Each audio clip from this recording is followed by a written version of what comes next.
या तो हमने अभी यहाँ पर जो है वो स्वेगर में हमारे रिस्पॉन्स को देखा है। तो हमें जो 204 का जो कोड कंटेंट जो है ये बता रहा है कि यहाँ पर वो रिसोर्स अवेलेबल नहीं है, वो आईडी अवेलेबल नहीं है। यदि कुछ दूसरा हम यहाँ पर कोड प्लेस करते हैं तो हमें उसके लिए यहाँ पर कंटेंट मिल जाता है यहाँ पर ये। तो ये बेस्ड ऑन क्या है, हमारे पास में ये सर्वर का जो आ रहा है ये रिस्पॉन्स आ रहा है हमारे पास में ये। तो ये कोड ये बता रहा है ये। बट 204 जब हमारे पास में आता है तो 204 के केस में हमें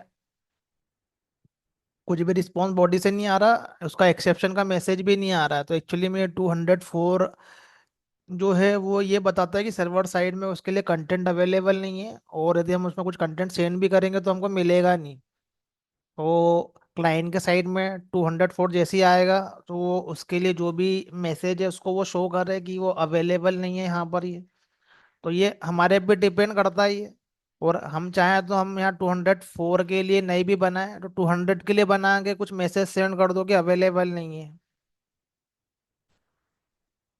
तो हम यहाँ पर 200 का बना के यहाँ पर कुछ मैसेज सेंड कर दे, हम नो कंटेंट यहाँ पर नहीं करें, हम ये ओके मैसेज ही डाल दे हमारा ये कि सर्वर तो हिट हुआ है और बट डेटाबेस में डेटा नहीं है हमारे पास में अवेलेबल। तो यहाँ से हम लोग 200 का मैसेज सेंड करवा लेंगे। तो हम डेव टूल यूज़ कर रहे हैं तो सर्वर ऑटोमेटिकली रिस्टार्ट होगा ये। स्प्रिंग बूट का ये फीचर ही यही है, हमें डेवलपमेंट टूल मिलता है साथ में ये। तो अगेन फिर से यदि यही रिक्वेस्ट करोगे तो हमें जो मैसेज जो आएगा वो 200 का रेंज का मैसेज आएगा। और प्लान आईडी हमारे पास में नॉट फाउंड, ये मैसेज भी हमारे पास में आया ये। बट नॉट फाउंड में सर्वर साइड से कुछ भी नहीं आने वाला है, जस्ट हमें एरर कोड ही आने वाला है। तो एरर कोड जो होते हैं वो क्लाइंट के बीच में, हमारा जो भी फ्रंट एंड टेक्नोलॉजी पे कोई काम कर रहा है या एंड्रॉयड एप्लीकेशन पे काम कर रहा है, तो वो हमारा सर्विस प्रोवाइडर का सर्विस कंज्यूमर का क्या होता है, आपस में कम्युनिकेशन होता है कि हम लोग कौन सा एरर कोड सेट करेंगे। तो बेस्ड ऑन दैट वो उनके रिस्पॉन्स को क्या करते हैं, वो प्रिपेयर रखते हैं ये। तो हम 200 भी सेंड कर सकते हैं मैसेज के साथ में, तो उसको कैच कर लेंगे हम लोग। जो है 204 भी सेंड कर सकते हैं, या हम लोग ऐसा जेसन ऑब्जेक्ट बनाए बैकएंड में कि जो जेसन ऑब्जेक्ट में स्टेटस ऑफ कोड भी अवेलेबल है और उसका डेटा भी अवेलेबल है। यदि डेटा अवेलेबल नहीं है तो उसका अंदर हम लोग मैसेज बॉडी प्रोवाइड कर देंगे या एरर का जो कोड है प्रोवाइड कर देंगे। तो बाद में मैं क्रिएट करके बताऊंगा ये कि हम लोग इसको जेसन फॉर्मेट में भी क्या कर सकते हैं, हैंडल कर सकते हैं। It is a part of our planning. तो ये यहाँ पर जो है डिफरेंट डिफरेंट स्टेटस कोड जो है हमने ये यूज़ किए हैं यहाँ पर ये। बट हम लोग यहाँ पर जो नोट कंटेंट वाले डालते हैं यहाँ पर ये काफ़ी सारे स्टेटस कोड है, बेस्ड ऑन यूज़ केसेस हम लोग यूज़ कर सकते हैं ये। तो ये हमने यहाँ पर कुछ कोडिंग के लेवल पे इम्प्रूवमेंट किया है यहाँ पर ये कि ये यहाँ से ये प्रॉपरली एक्सेप्शन को हमने यहाँ पर हैंडल किया है ये। तो जो भी हमारे लॉजिक के लेवल पे किसी भी तरीके के यदि हम लोग इंटरप्ट जनरेट करना चाहते हैं यहाँ से ही, ताकि जो भी इससे कॉलर है, कॉलर हमारा लेयर भी हो सकती है। तो वो एक लेयर दूसरी लेयर को कॉल कर रही है यहाँ पर ये, तो उनको क्या हो जाएगा, प्रॉपर वो मैसेज मिल जाएगा बेस्ड ऑन दैट।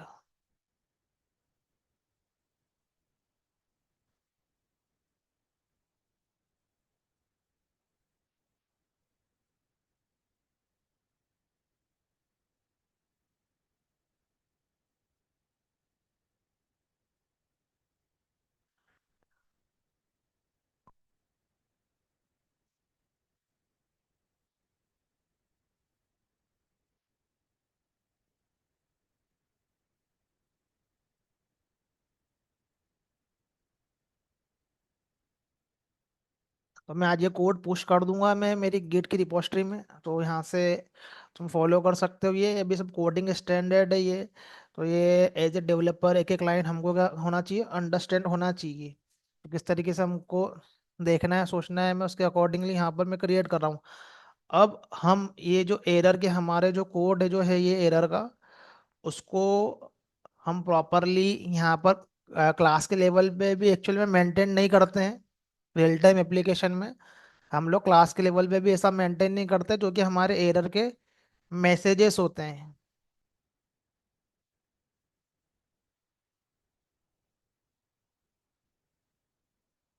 तो मैंने यहाँ पर क्या करा है, कांस्टेंट क्लास बनाई और मेरा ये एरर के मैंने मैसेज को मेरे यहाँ पर डाला ये। तो प्रोजेक्ट के लेवल पे हम लोग इसको एज ए क्लास में मेंटेन नहीं करते हैं जो हमारे एरर के जो मैसेज होते हैं, क्योंकि ये क्या होते हैं, वो चेंजेबल होते हैं। तो हमारे एप्लीकेशन के अंदर हमारे जो एरर के जो मैसेज है वो हमको मेंटेन करने पड़ते हैं किसी ना किसी प्रॉपर्टी फाइल में। तो हमारे पास में होती है प्रॉपर्टी फाइल।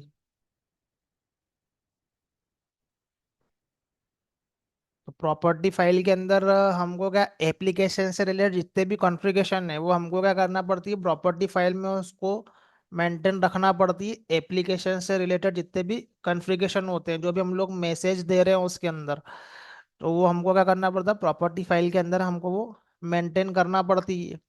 तो स्प्रिंग का अभी हमारे पास में जो एप्लीकेशन है, तो स्प्रिंग के अंदर हमारे पास में प्रॉपर्टी फाइल भी होती है। एंड एक और हमारे पास में लैंग्वेज है,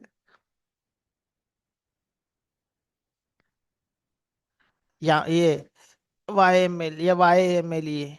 तो ये इसको हम लोग बोलते हैं एट अनादर मार्कअप लैंग्वेज। या हमारे पास में क्या होती है, इसी मार्कअप लैंग्वेज है ये। तो ये हम लोग क्या करते हैं, प्रॉपर्टी फाइल के अंदर जो भी हमारा कॉन्फ़िगरेशन वाला पार्ट है हम उसको राइट करते हैं। बिकॉज क्या है कि सिर्फ इतना ही हमारे पास में मैसेज नहीं है, रियल टाइम एप्लीकेशन में क्या होते हैं, बहुत सारे मैसेज होते हैं। अभी 400 500 मैसेज है हमारे पास में ये। और उन मैसेज को हम लोग यहाँ पर चेंज करें, और ये क्या होता है कि ये हमारे अकॉर्डिंगली नहीं होता है, ये क्या मैसेज रखना है, it is a part of our planning, it is a part of our client. तो क्लाइंट का एक्सपेक्टेशन कर रहा है किस टाइप का मैसेज चाहिए, ये पहले से डिसाइडेड होते हैं। तो हमें किसी भी तरीके के चेंजेस में भी हमें बार बार हमें जावा के क्लास को यहाँ पर ओपन करके चेंज नहीं करना है बार बार। तो इसके लिए हम क्या करते हैं, सारे के सारे मैसेज को हम लोग प्रॉपर्टी फाइल के अंदर राइट करते हैं। तो लाइक हमारा क्या, एप्लीकेशन का प्रॉपर्टी। तो एप्लीकेशन का ये जो प्रॉपर्टी फाइल है ये, इसके अंदर हमने डेटाबेस से रिलेटेड कॉन्फ़िगरेशन को हमने यहाँ पर रखे यहाँ पर। फिर हम यहाँ का ये जो मैसेज है हम उसको भी यहाँ पर भी प्लेस कर सकते हैं यहाँ पर ये। तो एक तरीका तो हमारे पास में ये है अभी, एक राइट करने का हमारे पास में ये प्रॉपर्टी फाइल। और हमारे पास में जो अनादर लैंग्वेज जो है ये है हमारे पास में यामल फाइल ये। तो एक हमारे पास में प्रॉपर्टी फाइल, एक हमारे पास में यामल फाइल। तो जो प्रॉपर्टी फाइल है ये जावा के अंदर ही हम लोग क्या कर सकते हैं, उसको यूज कर सकते हैं। ये प्रॉपर्टी फाइल को ये जावा प्रोग्रामिंग लैंग्वेज में ही ये यूज होती है ये हमारे पास में ये प्रॉपर्टी फाइल। बट ये यामल फाइल है वो अदर प्रोग्रामिंग लैंग्वेज के लिए भी क्या है, वो एप्लीकेबल है ये। और काफी सारी चीज ऐसी होती है यहाँ पर ये कि वो रिपीटेडली हमको प्रॉपर्टी फाइल में क्या करना पड़ता है, बार बार राइट करना पड़ता है ये। अब यदि तुम इस प्रॉपर्टी फाइल को देखो, और इस प्रॉपर्टी फाइल में हमने डेटाबेस से कनेक्शन के लिए जो भी हमने यहाँ पर क्या करके डिफाइन करके रखा हुआ है यहाँ पर। तो यहाँ पर ये spring data source driver class name spring data source URL। तो जो स्प्रिंग डेटा सोर्स है ये क्या कर रहे हैं, हम लोग बार बार राइट कर रहे हैं यहाँ पर ये। तो ये कॉन्फ़िगरेशन जो है वो बार बार क्या कर रहा है, ये इसको हमको बार बार राइट करना पड़ रहा है, spring data source spring data source spring data source. तो कुछ वर्ड जो है ये स्प्रिंग JP है, ये हमें बार बार रीराइट करना पड़ रहे हैं। बात की प्रॉपर्टी तो हमारे पास में चेंज हो रही है, बट हमको ये बार बार रीराइट करना पड़ रहा है यहाँ पर ये। क्योंकि ये जो वर्क करता है ये बेस्ड ऑन की वैल्यू वर्क करता है। जो प्रॉपर्टी फाइल हमारे पास में वर्क करती है वो बेस्ड ऑन की वैल्यू वर्क करती है।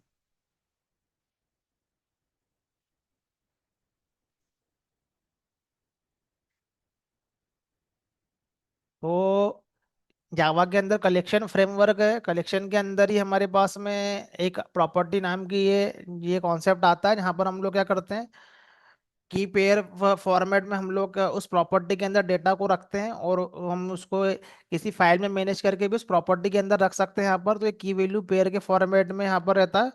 और यहाँ पर जो की वैल्यू जो रहती है उनके बीच में रहता है इक्वल्स।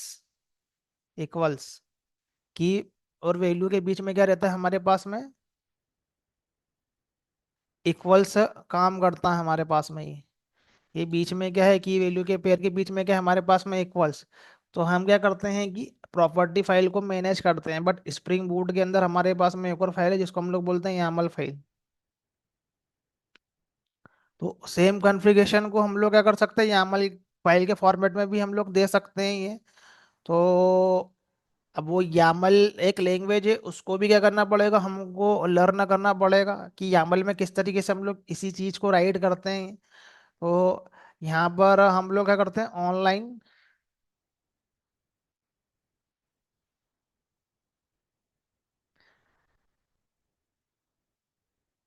हमारे पास में जो ये कन्वर्टर है इसको हम लोग क्या करते हैं यूज कर लेते हैं यहाँ पर ये, और यहाँ पर हम लोग इसको डाल दें और यहाँ से उसको हम लोग कन्वर्ट करवा लें यहाँ पर ये, तो ये क्या करेगा कुछ इस तरीके से हमारे पास में जो है ये यामल का जो फाइल है वो यहाँ पर ये कन्वर्ट हो जाएगा यहाँ पर ये प्रॉपर्टी फाइल यामल फाइल में। तो इसी कॉन्फ़िगरेशन को हम लोग कुछ इस तरीके से भी दे सकते हैं।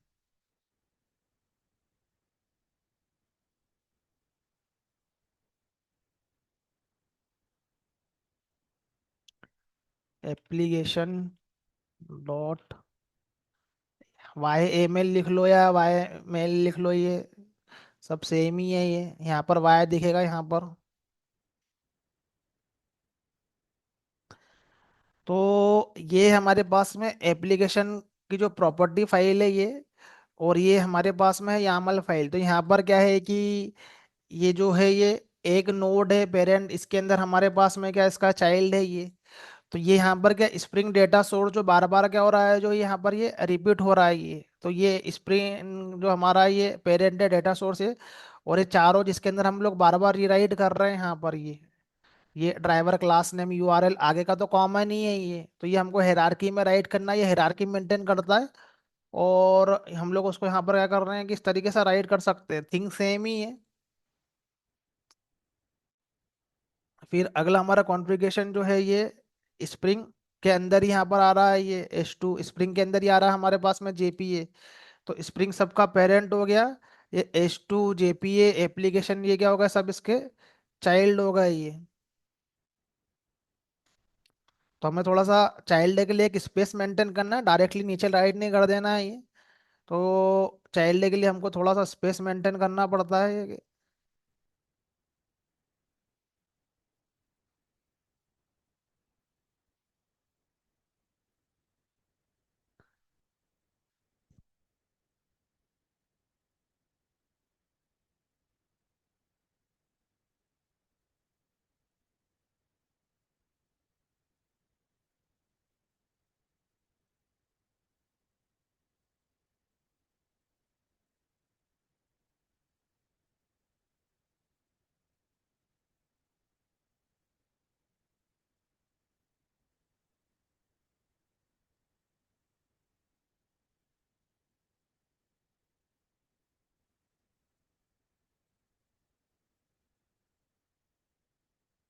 तो ये प्रॉपर्टी फाइल है, ये यामल फाइल है ये। तो ऐसा क्या करके यहाँ पर हम लोग क्या कर सकते हैं प्रॉपर्टी यामल फाइल का हम क्या कर सकते हैं यूज कर सकते हैं। तो अभी तक के तो जो है हमारे डेटा सोर्स के लेवल पे ये ऑटोमेटिकली कॉन्फ़िगरेशन कर रहा है, बट इसके अंदर कुछ हम लोग क्या करेंगे वैल्यू डालेंगे और उसको हम क्या करवाएंगे कोड में उसको हम लोग रीड करवाएंगे। तो यूजुअली हम लोग क्या करते हैं कि हमारे एप्लीकेशन के जो कॉन्फ़िगरेबल पार्ट जो है वो, और कुछ हमारे पास में जो ये मैसेजेस हैं उसको हमको एक्सटर्नल फाइल में रखना है, क्योंकि ये यहाँ पर कोडिंग के लेवल पे इसको रखते ही नहीं है, क्योंकि इसको बार बार चेंज करना पड़ सकता है एज पर अवर रिक्वायरमेंट, ये बार बार हमको करना पड़ता है चेंज करना पड़ता है ये। तो यहाँ पर हम क्या करेंगे कि ये जो मैसेज है उसको उठा के हम लोग ले जाएंगे प्रॉपर्टी फाइल में, और प्रॉपर्टी फाइल को हमको यहाँ पर क्या करवाना पड़ेगा रीड करवाना पड़ेगा यहाँ पर ये, तो उसको ले जाते हैं हम लोग एज ए प्रॉपर्टी फाइल में।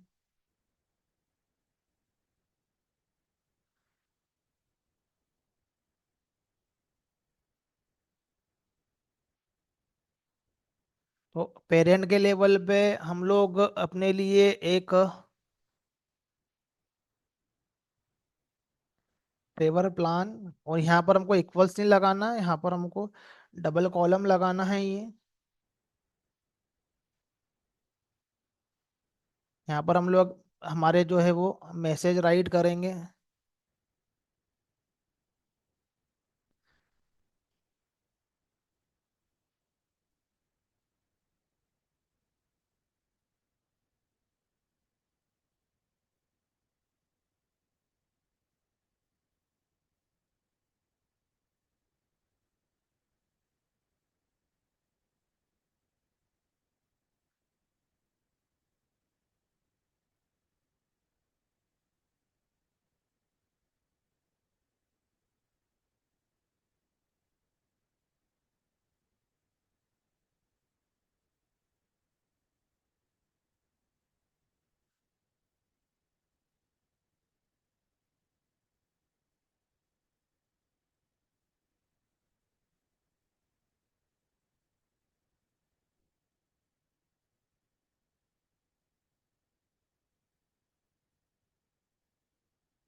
तो ये हम यहाँ पर क्या कर रहे हैं, हमने यहाँ पर मैसेज जो है इसको यहाँ पर जो है वो बाहर की तरफ ऐड किया। अब ये प्रॉपर्टी फाइल को एक्चुअली में हमको हमारे एप्लीकेशन के लेवल पे रीड करवाना पड़ेगा ये। तो अभी तो ये वाला कॉन्फ़िगरेशन जो है वो तो हमारे डेटा सोर्स ने क्या करके रखा है, उसको यहाँ पर ये रीड कर लिया यहाँ पर ये।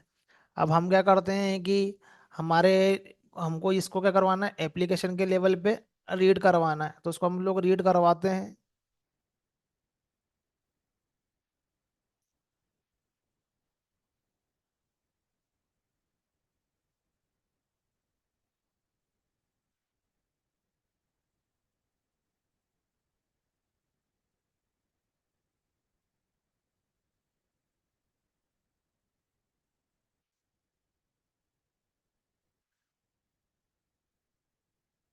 तो यहाँ पर हमको एक क्लास क्रिएट करना पड़ेगी जो कि इस पर्टिकुलरली जो हमारे पास में ये जो प्रॉपर्टी फाइल है उसका जो ये वाला जो मॉड्यूल है, ट्रेवल प्लान मॉड्यूल जो है, ये ट्रेवल प्लान उसको क्या करवाना हमको उसके अंदर लोड करवाना पड़ेगा। ये तो ऑलरेडी लोड है ही, ये तो हमारा डेटा जेपीए ने लोड करके रखा उसके अंदर ऑलरेडी है। बट हमको हमारा जो एक्सटर्नल कोडिंग के लिए जो है उसको भी हमको क्या करवाना पड़ेगा, यहाँ पर लोड करवाना पड़ेगा। ये तो ऑटो कॉन्फ़िगरेशन फीचर से पास हो ही गया है, बट ये हमको एक्सटर्नली पास करवाना पड़ेगा हमारे क्लास के लेवल पे ये, ताकि हमको हार्ड कोडेड जो है वो हमको वहां पर नहीं रखना है कोडिंग के लेवल पे, हमको उसको यहाँ पर मेंटेन करना है। तो उसके लिए हम लोग क्या करेंगे, एक कॉन्फ़िगरेशन क्लास क्रिएट करते हैं।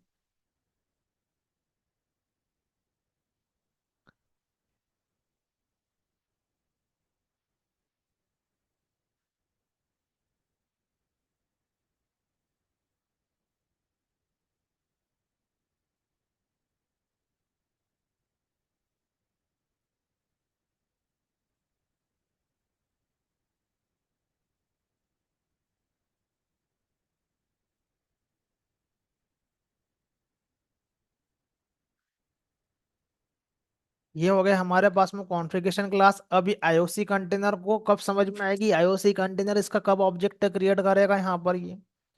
तो आईओसी कंटेनर इसका जब भी ऑब्जेक्ट क्रिएट कर पाएगा जब इसके ऊपर एनोटेशन लगा हो।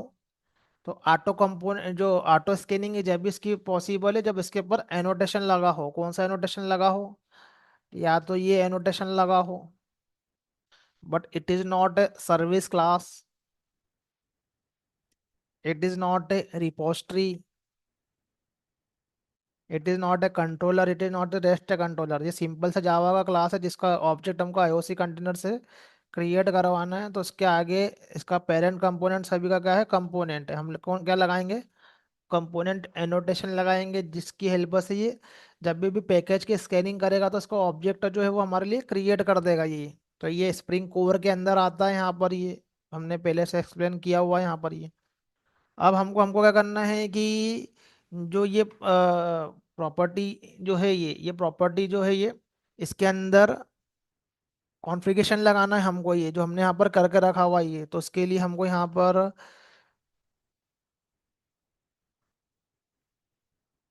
कॉन्फ़िगरेशन प्रॉपर्टीज, ये हमको यहाँ पर ये एनोटेशन डालना पड़ेगा। तो ये जो हमारे पास में ये जो हमारी ये क्लास जो है ये प्रॉपर्टी, जो हमारे पास में जो क्लास है वो क्या हो जाएगी यहाँ पर, वो एप्लीकेशन के लेवल पे क्या हो जाएगी, वो एप्लीकेबल हो जाएगी। जो हमारे पास में प्रॉपर्टी फाइल है तो हमारे एप्लीकेशन के लेवल पे क्या हो जाती है, वो एप्लीकेबल हो जाती है यहाँ पर ये।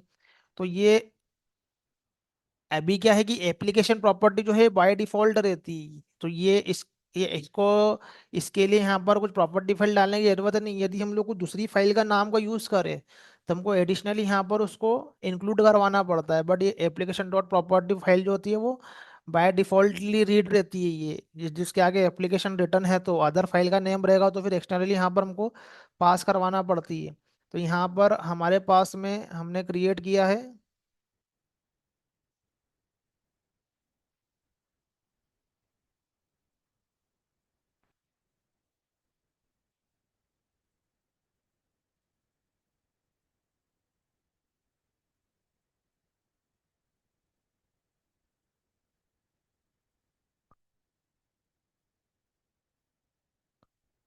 यहाँ पर ट्रेवल प्लान जो है हमने क्या करके रखा है, उसको यहाँ पर क्रिएट करके रखा हुआ है यहाँ पर ये। तो जो ट्रेवल प्लान जो है वो हमको यहाँ पर पास करवाना पड़ेगा यहाँ पर ये। और यदि उसके आगे का भी कुछ रहता, यदि उसके नीचे हम लोग चाइल्ड में डालते हैं तो हम लोग उसको पास करवाते हैं। लेकिन अभी हमारा ब्रांड जो प्रॉपर्टी के अंदर जो हमारा जो काम है हमारा ये ट्रेवल प्लान से चलेगा हमारे पास में ही है। तो ये हमको यहाँ पर ये ट्रेवल प्लान जो है हमने यहाँ पर उसको इंजेक्ट करवा लिया हमने उसको यहाँ पर ही।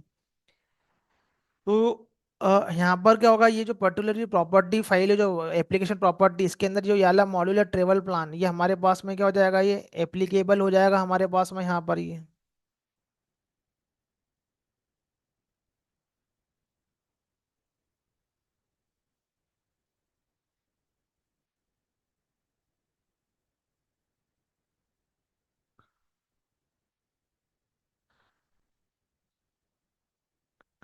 और यदि इसके नीचे कुछ यदि रहता है यहाँ पर ये लाइक ट्रेवल प्लान एपीआई, हम लोग ट्रेवल प्लान के एपीआई से रिलेटेड यदि मैसेज बना रहे हैं यहाँ पर ये, और यहाँ पर ट्रेवल प्लान एपीआई राइट कर लेते हैं यहाँ पर ये। तो इसके नीचे जस्ट एपीआई राइट करता है, इसके नीचे हमारा क्या रहता है यहाँ पर, ये मैसेज राइट रहता है यहाँ। तो एक्चुअली में यामल फाइल जो है वो इंटरनली कन्वर्ट होती है हमारी जेसन में। तो वो यहाँ पर स्प्रिंग का जो कोड है वो उसके लिए जेसन में कन्वर्ट करता है ये। यामल भी एक अपने आप में एक लैंग्वेज है, उसको अंडरस्टैंड करना पड़ता है कि कैसे काम करती है ये। तो यहाँ पर यदि हमारे पास में एपीआई रहता है ये,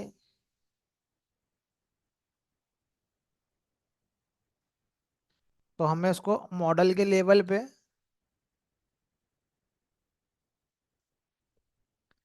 कुछ इस तरीके से राइट करना पड़ता। तो एप्लीकेशन प्रॉपर्टी भी मेरे एप्लीकेशन के लेवल पे एप्लीकेशन यामल भी है, दो दो कॉन्फ़िगरेशन फाइल है। तो अभी मैं ये यूज़ नहीं करना है मुझे, तो मैं इसको रीनेम कर देता हूँ ताकि ये यूज़ नहीं हो। और स्प्रिंग जो है वो एप्लीकेशन, नाम एप्लीकेशन है तो ही वो कंसिडर करेगा उसको ये। तो मैंने इसका क्या कर दिया, रीनेम कर दिया।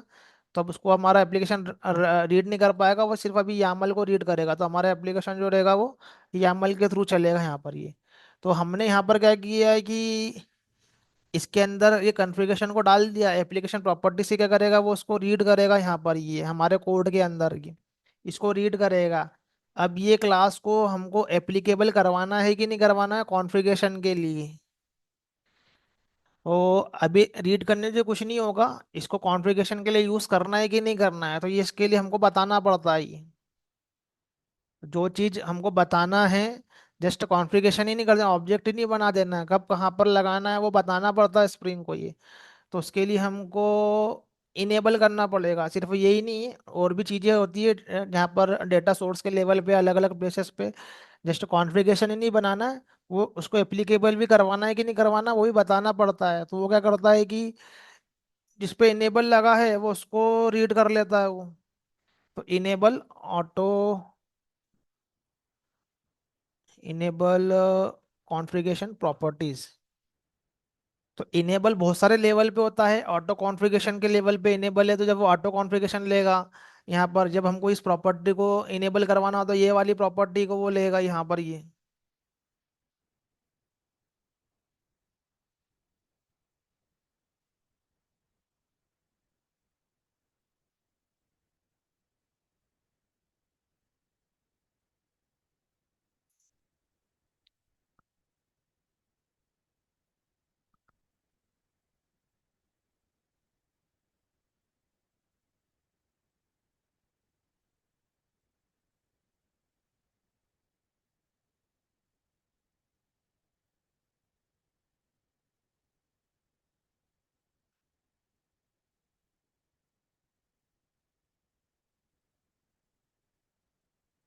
क्या क्या हमारी स्टेप हो गई, हमने क्लास क्रिएट करी, यहाँ पर ये लगाया, और एप्लीकेशन के यहाँ पर कॉन्फ़िगरेशन को हमने यहाँ पर लगाया ये।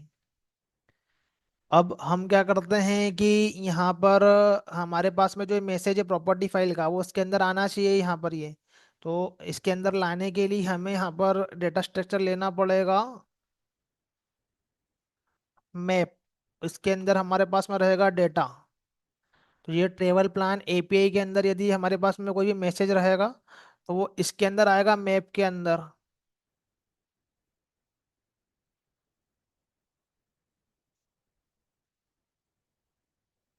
स्ट्रिंग डॉट स्ट्रिंग, तो यहाँ पर क्या आएगा, इसके अंदर आएगा, और ये हमारा जो नेम है यहाँ पर मैसेज आया। ठीक है।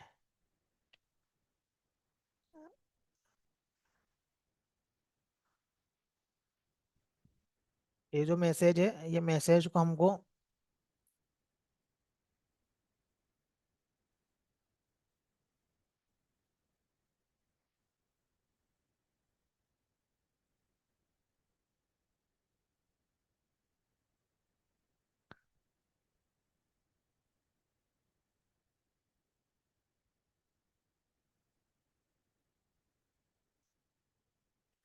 ये मैसेज का जो नेम है ये वही होना चाहिए जो हम यहाँ पर दे रहे हैं ये, ताकि वो उसको वहां से आइडेंटिफाई कर पाए।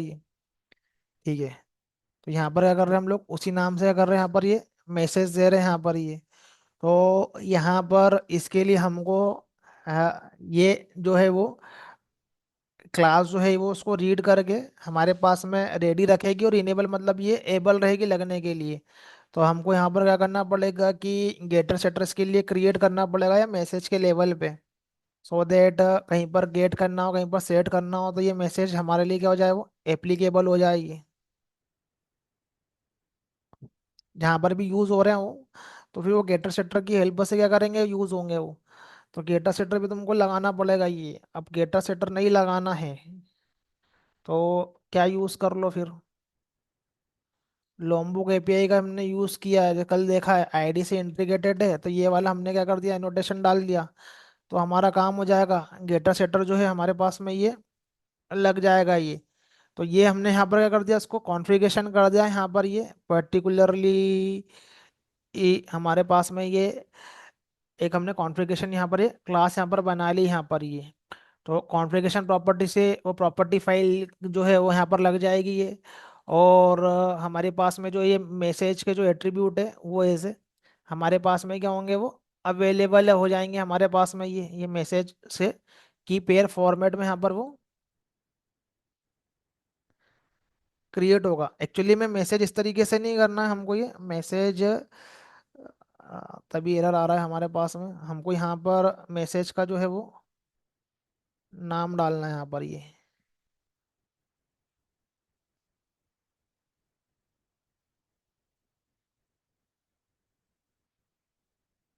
इसका हम लेते हैं फाइंड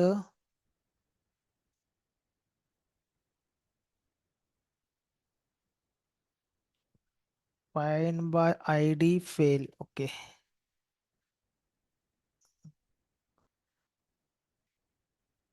ये बिकॉज ये मैसेज तो ये मैप का ऑब्जेक्ट है की पेयर फॉर्मेट में ये जाने वाला है। ये अभी इंटरनली क्या है, सब ये स्प्रिंग अपनी तरफ से कोड बनाता है ये। नहीं तो पहले सब मैनुअली हमको काफ़ी चीज़ें करना पड़ती थी, बट एटलीस्ट हमको कॉन्फ़िगरेशन को प्रोवाइड करवाना ही पड़ेगा यहाँ पर ये अभी। तो यहाँ पर मैंने यहाँ पर क्या करा, यहाँ पर ये कॉन्फ़िगरेशन को मैंने यहाँ पर ये प्रोवाइड करवाया है यहाँ से ये। अब ये जो मैसेज है वो इस मैसेज को यहाँ पर रीड करेगा। और ये जो हमारे पास में एरर के जो मैसेज है हम यहाँ पर बनाएंगे। तो ये फाइंड बाय आईडी हमारे पास में हमने यहाँ पर एक मैसेज बना लिया। कोई सा हमारे पास में कुछ सक्सेस को लेके भी हमारे पास में मैसेज है। तो हार्ड कोडेड वैल्यू हमने क्या डाली है यहाँ पर,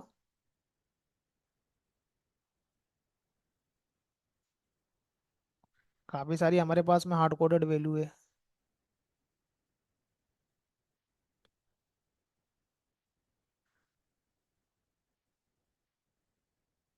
ट्रेवल प्लान इस रजिस्टर्ड।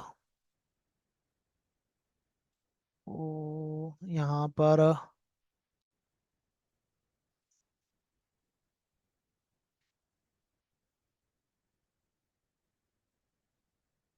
ये हमारे पास में ये मैसेज है और यहाँ पर डाल देंगे ये ट्रेवल प्लान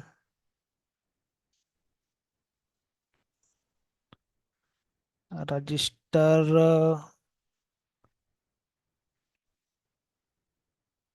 सक्सेस के। इस तरीके से मैसेज यहाँ पर डाल दो यहाँ पर ये। जिसका अगला मैसेज रहेगा ये रजिस्टर फेल।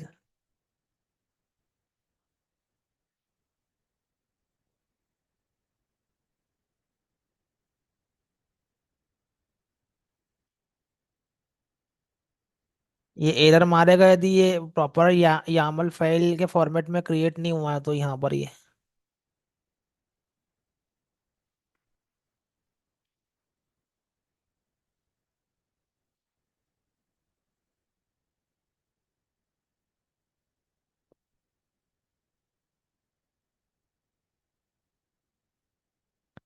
और यदि तुमको यही काम यदि प्रॉपर्टी फाइल में करवाना हो, यामल में नहीं करवाना हो, तो हम लोग प्रॉपर्टी में भी करवा सकते हैं। तो यामल फाइल को डेटा को यहाँ पर डाल दो और देख लो उसको प्रॉपर्टी फाइल में। तो प्रॉपर्टी फाइल में होता तो ये मैसेज कुछ इस तरीके से दिखता।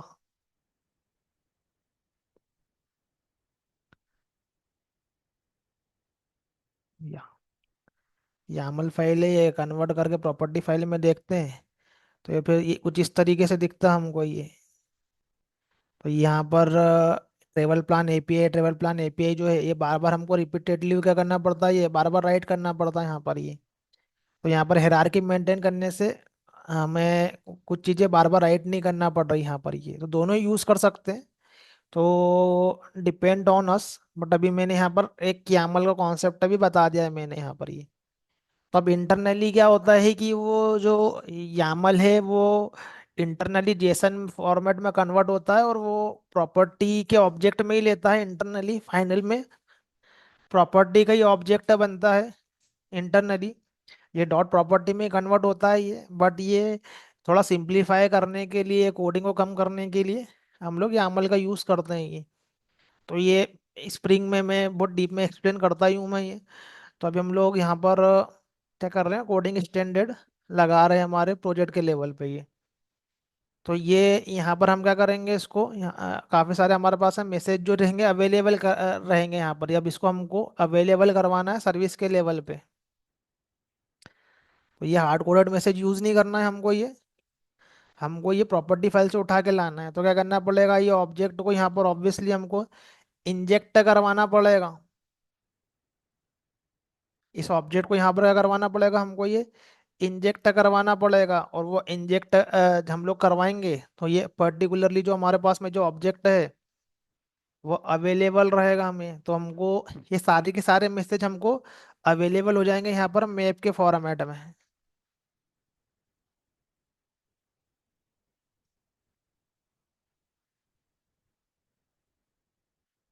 स्ट्रिंग स्ट्रिंग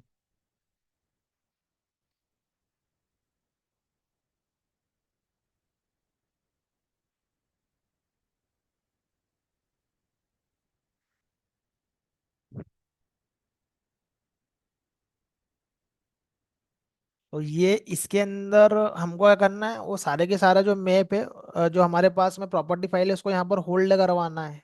इसके अंदर ये इस पर्टिकुलरली मैप के अंदर की वैल्यू पेयर के फॉर्मेट में। अब यहाँ पर कैसे आएगा वो, जो है वो हमको उसके लिए यूज करना पड़ेगा ऑटो वायरिंग का। तो ऑटो वायरिंग के थ्रू हम लोग क्या करवा सकते हैं, यहाँ से पास करवा सकते हैं ये। अब ऑटो वायरिंग है हमारे पास में कंस्ट्रक्टर लेवल पे ऑटो वायरिंग है, सेक्टर के लेवल पे, फील्ड लेवल पे। तो यहाँ पर मुझे ऑटो वायरिंग जो जरूरत पड़ेगी वो फील्ड लेवल नहीं पड़ेगी। यहाँ पर मुझे ऑटो वायरिंग चाहिए रहेगी, वो चाहिए मुझे रहेगी वो एज ए कंस्ट्रक्टर के लेवल पे। बिकॉज क्या है कि कोई चीज़ मेरे पास में क्रिएटेड है, मुझे उसको ये जो है ये यहाँ पर ये इंजेक्ट करवाना है बाद में ये। तो ये हम यहाँ पर क्या करते हैं, constructor level auto wiring right करते हैं यहाँ पर ये। तो ऐसे जरूरी नहीं कि ऑटो वायरिंग जस्ट ये फील्ड लेवल ही होती है, लेयर्स के लेवल में फील्ड लेवल लग गई। हर टाइप की ऑटो वायरिंग यूज हो सकती है based on our use case. तो अभी मैं जो ले रहा हूँ वो कंस्ट्रक्टर बेस्ड ऑटो वायरिंग ले रहा हूँ, मैं सेटर बेस्ड भी ले सकता हूँ मैं ये। तो मैं सो करवा रहा हूँ, मैं इंजेक्ट करवा रहा हूँ मैं यहाँ पर।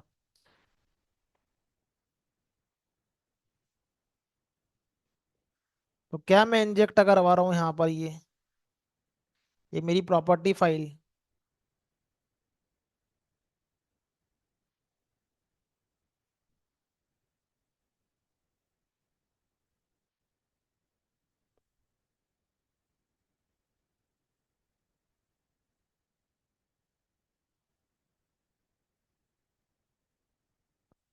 प्रॉपर्टी फाइल को हम यहाँ पर क्या करवाएंगे, इंजेक्ट करवाएंगे।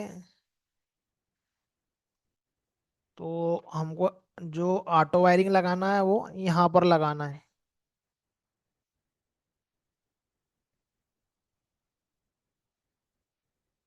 और इस पर्टिकुलरली प्रॉपर्टी के अंदर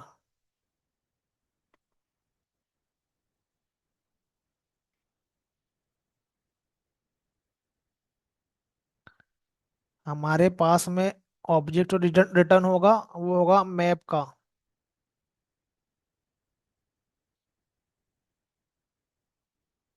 ये ऑब्जेक्ट इसके अंदर निकालने के लिए मुझे ये लगाना पड़ा ये। डायरेक्ट मेरा इस प्रॉपर्टी फाइल से काम चलेगा नहीं, नहीं तो मैं उसी को ऑटो वायर कर लेता। मुझे उसके अंदर का मैप का ऑब्जेक्ट निकालना है, उसके अंदर का मुझे मैप निकालना है, इसलिए मुझे ये इसको इस तरीके से मुझे यूज करना पड़ा ये।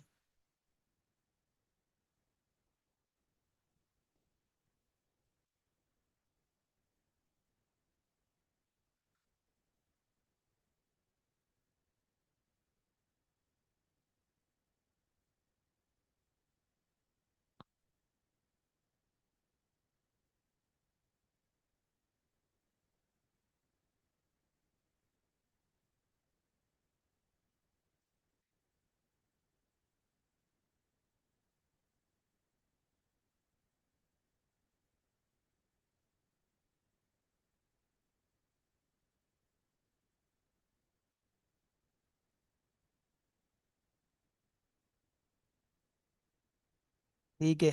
अब यहाँ से क्या हो जाएगी, ये प्रॉपर्टी फाइल जो है मेरे पास में ये यहाँ पर ये अवेलेबल होगा। यहाँ पर ये जो मेरे पास में जो मैसेज है वो मेरे लिए यहाँ पर ये अवेलेबल हो गया ये।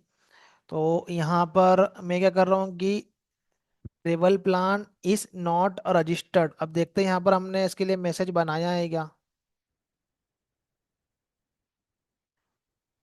ट्रेवल प्लान सक्सेस के लिए आया है, ट्रेवल प्लान फेल के लिए। अभी हम लोग सक्सेस वाला जो मैसेज है, अब ये मैप ऑब्जेक्ट में आ गया होगा ये यहाँ पर ये। तो यहाँ पर हम लोग क्या करते हैं कि ये हार्ड कोडेड वैल्यू यहाँ पर डायरेक्ट राइट नहीं करते हैं, हमारे पास में मैप के अंदर ये मैप के अंदर गेट। तो मैप डेटा स्ट्रक्चर के अंदर हम लोग क्या पास करते हैं, इस की को पास करते हैं।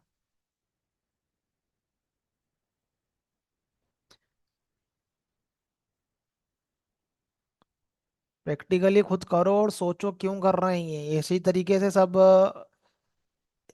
होता है, इसलिए नहीं डेटा स्ट्रक्चर और ये इंटरव्यू में क्वेश्चन हो रहे हैं, सब प्रोजेक्ट में इस तरीके से यूज होते हैं, इसीलिए इसके ऊपर क्वेश्चन होते हैं। ये मैप किस तरीके से काम करता है या मैप क्या है, कब यूज करना है, लिस्ट कब यूज करना है। तो देखो मैंने प्रॉपर्टी के केस में मैंने मैप का यूज किया, जब मैं डेटा को ट्रांसफर कर रहा हूँ आगे पीछे लेयर्स में, तब मैं लिस्ट का यूज कर रहा हूँ।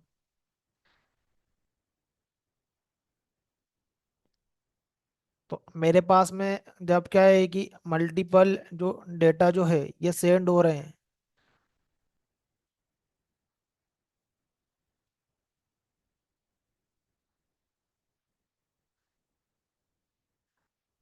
Get all travel plan.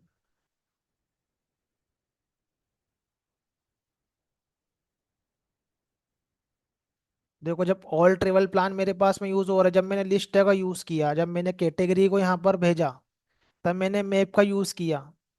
तो हर डेटा स्ट्रक्चर का अपना अपना यूज केस रहता है, कब इसको यूज करना है। अभी मैं क्या कर रहा हूँ, यहाँ पर मैं प्रॉपर्टी फाइल को रीड करवा रहा हूँ मैं ये। तो प्रॉपर्टी फाइल के लिए मुझे की पेयर फॉर्मेट में डेटा चाहिए, यूनिकनेस चाहिए मेरे की के लेवल पे, क्योंकि ये जो यहाँ पर जो हमारी की रहेगी वो यूनिक होना चाहिए, जो लेफ्ट वाला पार्ट है। या भी हमारे पास में जो है ये मल्टीपल टाइम नहीं हो सकता, जो वाला हमारे पास में की वाला जो पार्ट है, मैसेज भले ही मल्टीपल टाइम हो उसमें प्रॉब्लम नहीं है। तो अब मुझे यहाँ पर क्या करना पड़ेगा, मुझे ये मैप का यूज़ करना ही है। तो मैंने स्प्रिंग का कोड किया और ये मैप को पूरा की पूरा रीड कर लिया कोडिंग के लेवल पे। यदि स्प्रिंग का यूज नहीं करोगे तो फिर अलग से बनाओ ऑब्जेक्ट और उसके अंदर प्लेस करो एक जगह पे ले जाके ये। बट हमारा एप्लीकेशन क्या होना चाहिए, लूजली कपल्ड होना चाहिए। लूजली कपल्ड होने का मतलब ये होता है कि कुछ भी चेंजेस यदि होते हैं हमारे दूसरी लेयर्स के लेवल पे या फिर प्रॉपर्टी फाइल के लेवल पे, तो एप्लीकेशन के क्लास में कुछ चेंजेस उसका नहीं आना चाहिए। और जाए तो छोटा मोटा चेंजेस जाए, अलग अलग क्लासेस इम्पेक्ट नहीं कर जाए उससे ये। इसलिए एप्लीकेशन को हम बनाते हैं लूजली कपल्ड ही। तो हो सकता है कि यदि यही मैसेज, एक मैसेज, ये वाला मैसेज हार्ड कोडेड मैसेज में 10 प्लेसेस पे मैं अलग अलग यूज कर रहा हूँ मैं एक ही मैसेज को, तो रहता है हमारे पास में एक ही मैसेज को। फिर 10 इसके स्ट्रिंग के ऑब्जेक्ट बनेंगे अलग अलग जगह पे, वो अलग अलग मेमोरी लेंगे। इंस्टेड ऑफ दैट मैं उसको एक कांस्टेंट में ले लूँ या मैं उसको मैप में ले लूँ, तो उसकी मेमोरी एक ही बार क्रिएट होगी। हम उसको बार बार रीयूज कर रहे हैं लेकिन मेमोरी एक ही बार क्रिएट होगी उसकी ये। तो क्या होता है, इस तरीके से हमें कोडिंग जो होती है उस तरीके से करना पड़ती है, इस तरीके से हमको ये सोचना पड़ता है। तो यहाँ पर क्या है कि हम लोग यहाँ पर जो प्रॉपर्टी फाइल की जगह पे हम यहाँ पर क्या कर रहे हैं, केसेस का वैल्यू निकाल रहे हैं मैसेज का। अब ये नॉट रजिस्टर्ड जो है तो उसको कॉपी करो, travel plan is not registered. तो यामल के अंदर हमने क्या करके रखा हुआ है कि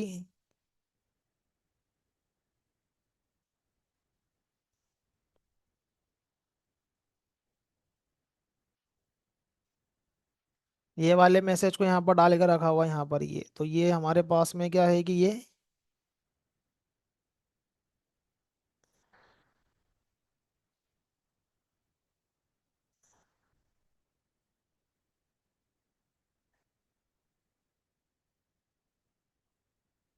हमें ये वाला मैसेज मिलेगा। और इसके फर्स्ट केस में जब हमारा ये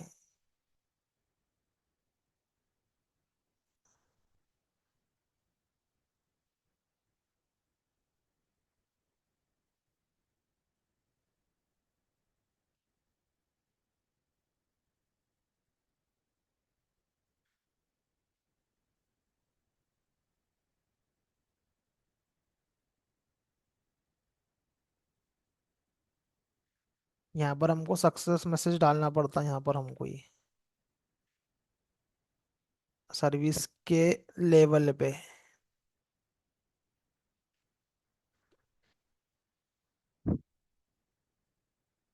तो ये हार्ड कोडेड वैल्यू नहीं है, हमने उसको अलग प्रॉपर्टी फाइल में ले गए हमने यहाँ पर ये। अब दूसरा हमारे पास में वैल्यू क्या है, ये ट्रेवल प्लान इज अपडेटेड। तो ये मैसेज जो है ये इसको भी हमको कहाँ ले आना, प्रॉपर्टी फाइल में ले आना है।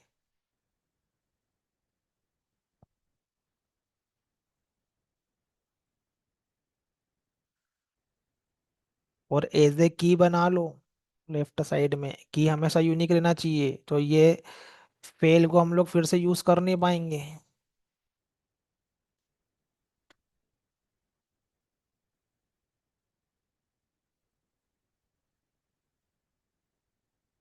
ये हो गया हमारे पास में ट्रेवल प्लान अपडेटेड। तो एज ए हमारे पास में क्या होगा, ये मैसेज ये।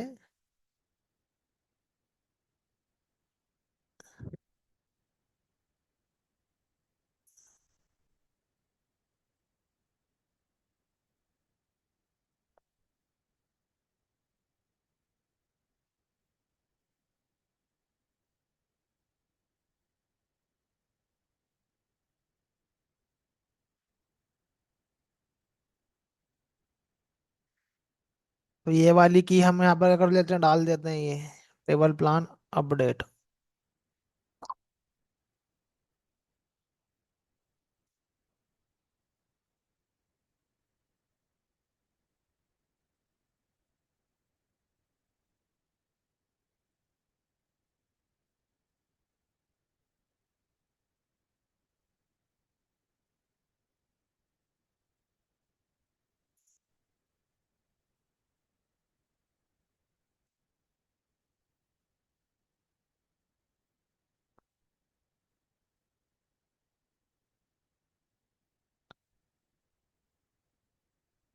तो देखो ये कोडिंग स्टैंडर्ड हमारे क्या होगा, ये चेंज होगा, एक्सेप्शन हैंडलिंग प्रॉपर कर रही है।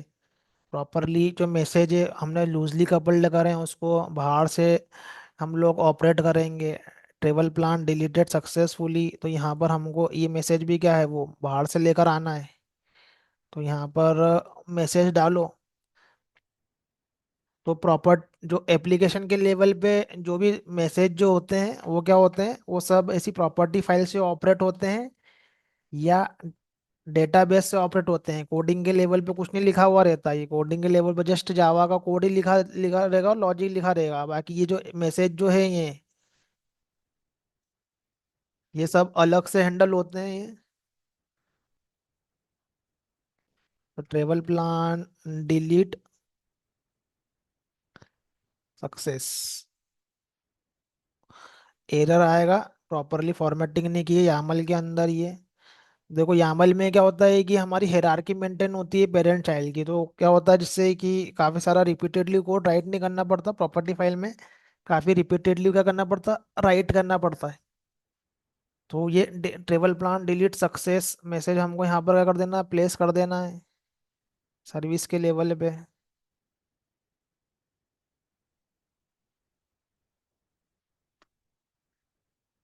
तो यहाँ पर मैसेज डॉट गेट करो और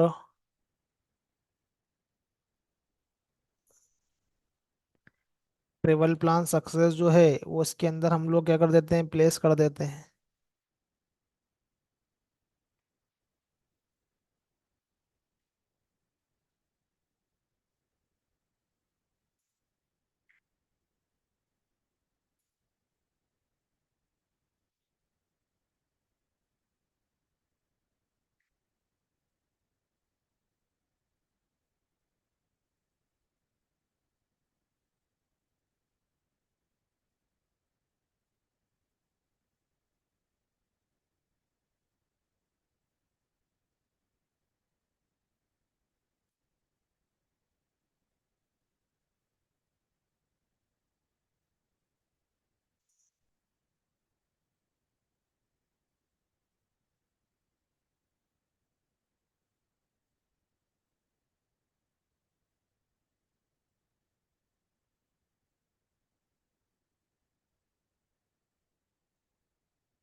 तो अब ये मेरे पास में मैसेज जो होंगे वो सारे के सारे ऑपरेट होंगे मेरे ये यामल के फाइल से ही।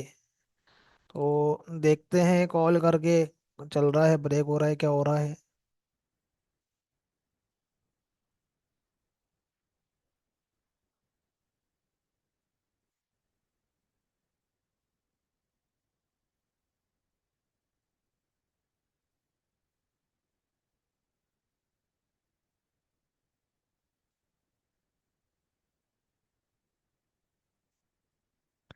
इसको मैं यहाँ से स्टॉप कर देता हूँ, डीबग मोड में स्टॉप करता हूँ, स्टार्ट करता हूँ मैं, सो दैट हम लोग यहाँ पर देखेंगे हमारे मैप के अंदर प्रॉपर्टी फाइल ऐड हुई है कि नहीं हुई है यहाँ पर ये। तो ये मेरा प्लान आईडी जो नॉट फाउंड था, वो सब कुछ अभी हम लोग प्रॉपर्टी फाइल से करवाएंगे।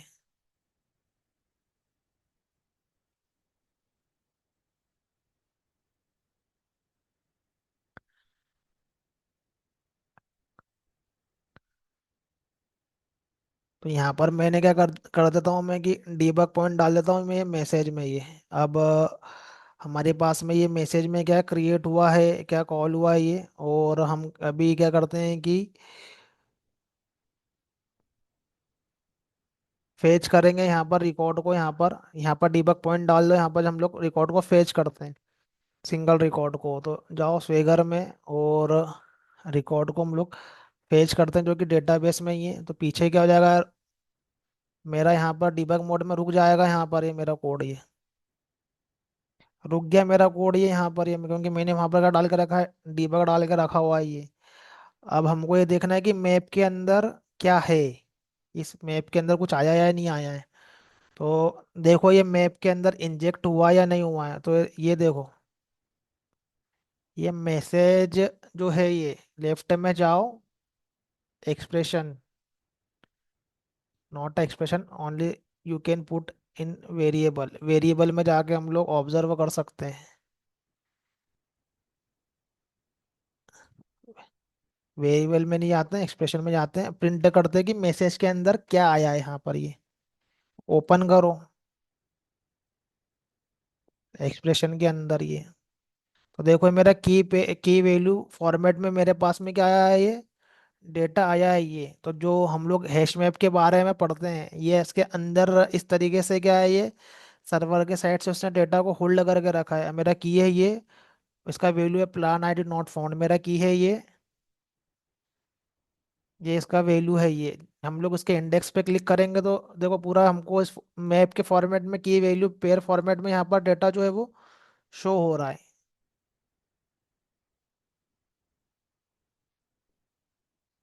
तो ये हम क्या कर रहे हैं कि एक बाहर से हैंडल कर रहे हैं, तो हमारे लिए जो ये हमारे कोडिंग स्टैंडर्ड है, कोड के अंदर नहीं रखना है कुछ, सब कुछ प्रॉपर्टी फाइल में ले जाना है। जो कोड में सिर्फ रहेंगे हमारे बिजनेस लॉजिक रहेंगे, और ये सब कहाँ रहेगा, ये बाहर रहेगा हमारे पास में। अब ये application dot plan ID not found जो हमने यहाँ पर डाला है, ये प्लान आईडी नॉट फाउंड, तो ये भी सब बाहर ही रखना है ये, यहाँ कुछ नहीं डालना है।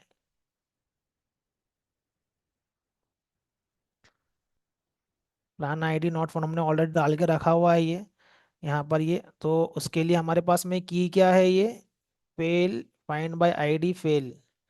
तो जो एक्सेप्शन का जो हमारे पास में मैसेज है, उसको भी हमको कहाँ पर रखना है, यहाँ पर ये मैसेज डॉट गेट मैप से निकाल लो ये। तो ये सब तुमको इंटरव्यू में बताना है ये, कि हमने मैप कहाँ यूज़ किया है, ये लिस्ट कहाँ यूज़ किया है। तो ये एक्सेप्शन की प्लेस पे हमने यहाँ पर मैप का यूज़ किया है, यहाँ पर ये गेट कैटेगरी कैटेगरी लेकर आए, जहाँ पर हमको वहाँ पर की जो ये यूनिकनेस की डिमांड है, वहाँ पर हमने उसको यूज़ किया है ये। तो अलग अलग प्लेस पे हमारे पास है मल्टीपल यूज़ केस है, जहाँ पर हम लोग क्या कर रहे हैं कि अलग अलग डेटा स्ट्रक्चर को यूज़ कर रहे हैं। तो जो करोगे जो, तो वही बोलोगे।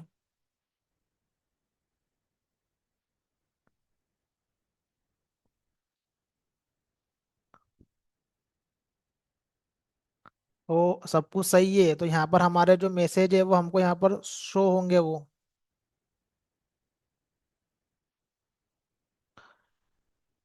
तो हमें यहाँ पर ये मैसेज आया है ये। फिर यदि कोई हमारा एक्सेप्शन का मैसेज है या हमारा किसी तरीके का मैसेज है, हमको उस तरीके से यहाँ पर मैसेज शो होगा। हम कुछ ऐसा वैल्यू डाल रहे हैं 3, तो 204 हमारे पास में आएगा। 204 है कि इसमें कुछ भी नहीं आने वाला है सर्वर से। अपडेट प्लान, अपडेट कर रहे हैं कुछ हम यहाँ पर ये। तो अभी हमने अपडेट के लिए कुछ रिकॉर्ड भेजा नहीं है, तो हमारे पास में ये 200, इसका जो मैसेज जो आएगा ये,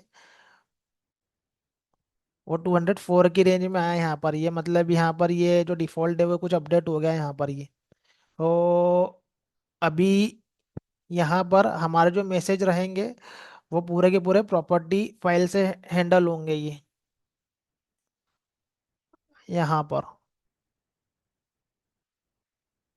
तो हार्ड कोडेड कुछ नहीं रखना है, जो भी रखना है हमको अगर रखना है वो बाहर रखना है। Plan ID not found, plan ID not found.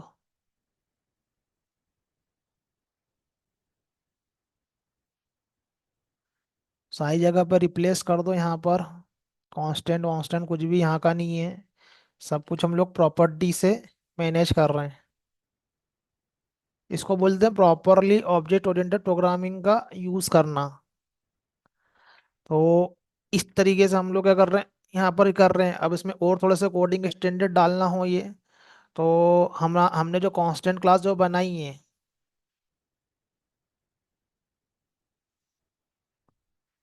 हमने जो कांस्टेंट क्लास जो बनाई है उसके अंदर हम क्या करेंगे कि यहाँ पर जो हम जो मैसेज का जो यूज कर रहे हैं, लाइक ट्रेवल प्लान सक्सेस,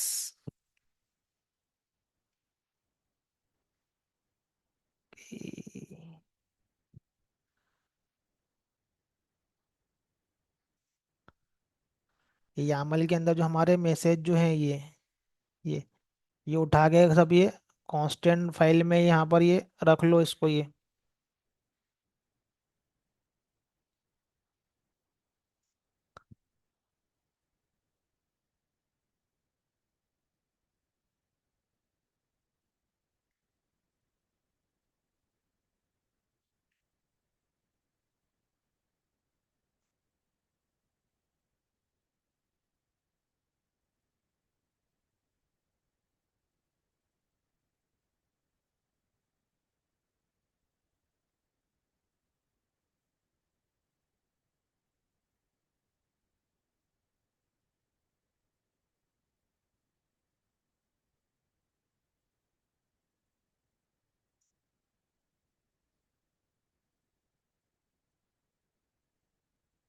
ये फाइंड बाय आईडी जो है ये, तो इस तरीके से हम लोग यहाँ पर रखते नहीं है।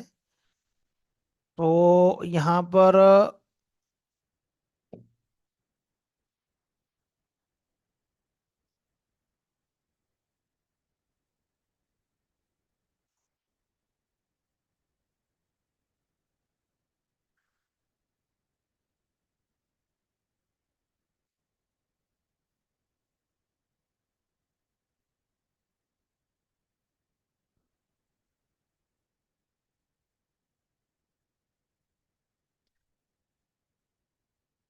जो लेफ्ट वाला पार्ट है वो राइट में होना चाहिए, और वो विथ इन स्ट्रिंग होना चाहिए हमारा ही।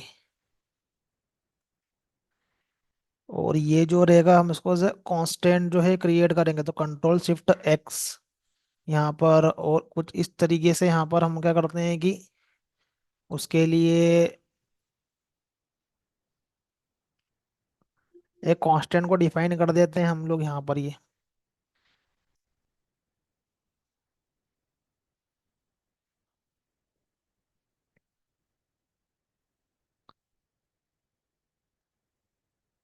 ये सारी चीजों को सेंट्रलाइज प्लेस पे करना पड़ती है, बिकॉज अलग अलग हम लोग क्या कर सके, उसको बार बार रीयूज कर सके सेम मैसेज को, सेम कांस्टेंट को। और मेमोरी का भी प्रॉपर यूटिलाइजेशन होता है, क्योंकि ये स्टैटिक भी है फाइनल भी है। एक ही बार मेमोरी क्रिएट होगी पूरे JVM के लेवल पे, इसलिए मैसेजेस को कॉमन प्लेसेस पर रखते हैं। Table plan register success,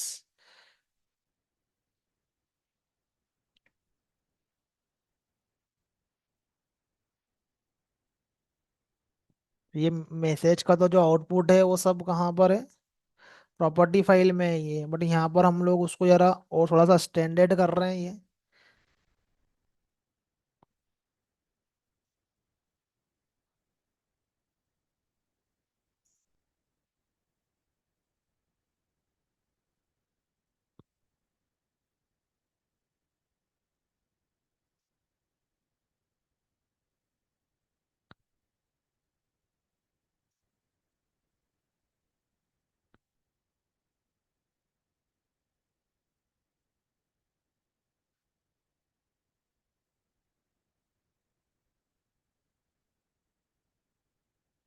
control shift x करो, कैपिटल में कन्वर्ट हो जाएगा ये। यहाँ पर कोडिंग स्टैंडर्ड बोलते हैं कि हमेशा कांस्टेंट वैल्यू जहाँ भी डिफाइन करो उसको अंडर स्कोर लगाओ। ये मेरे स्टैंडर्ड नहीं है, ये सन माइक्रो सिस्टम जिन्हें जावा बनाई है उन्हीं का ये सब बोलना है। ताकि क्या होगी, हमें आइडेंटिफाई हो सके कि ये नॉर्मल इंस्टांस का ऑब्जेक्ट है, ये हमारा स्टैटिक ऑब्जेक्ट है, ये कांस्टेंट है।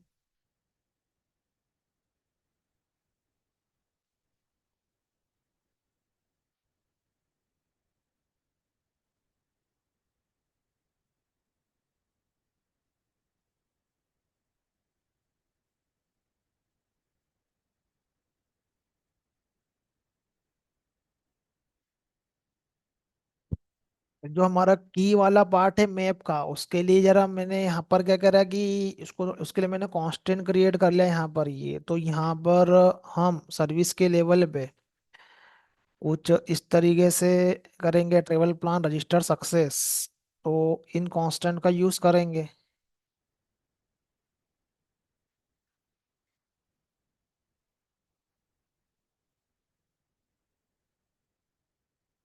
तो यहाँ पर क्या है कि यूजेबिलिटी कर लेते हैं, एक जगह प्लेस कर देंगे तो बाद में कोडिंग के लेवल पे जस्ट उसका इसके लिए हमको कांस्टेंट क्लास हम लोग टाइप करेंगे और हमें वो मैसेज मिल जाएगा।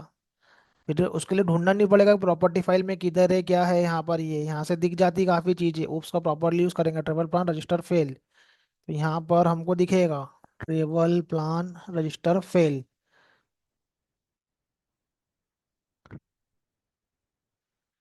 इन फ्यूचर नया कुछ मैसेज इंट्रोड्यूस होगा तो हमको क्या करना पड़ेगा कि जस्ट प्रॉपर्टी फाइल में ऐड करना पड़ेगा उसको, उसके लिए कांस्टेंट बनाना पड़ेगा। फिर एप्लीकेशन की जगह पे कितनी भी जगह उसको यूज़ करो ये। तो ये अभी राइट कर रहे हैं तो एडवांटेज नहीं मिल रहा है, लेकिन एग्जिस्टिंग एप्लीकेशन होता जो कि काफ़ी टाइम से चल रहा होता तो हमें काफ़ी एडवांटेजेस मिलते हैं उसके। ये हम लोग हमें सजेशन में आ जाते काफ़ी सारे message.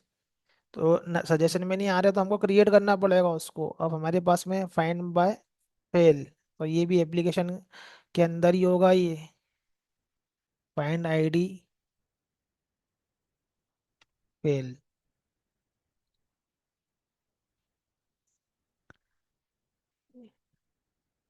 Table plan update.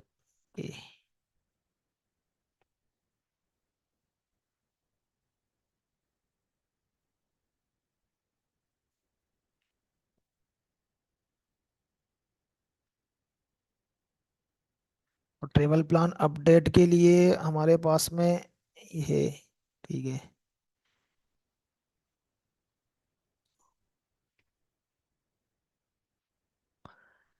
Table plan update, ठीक है।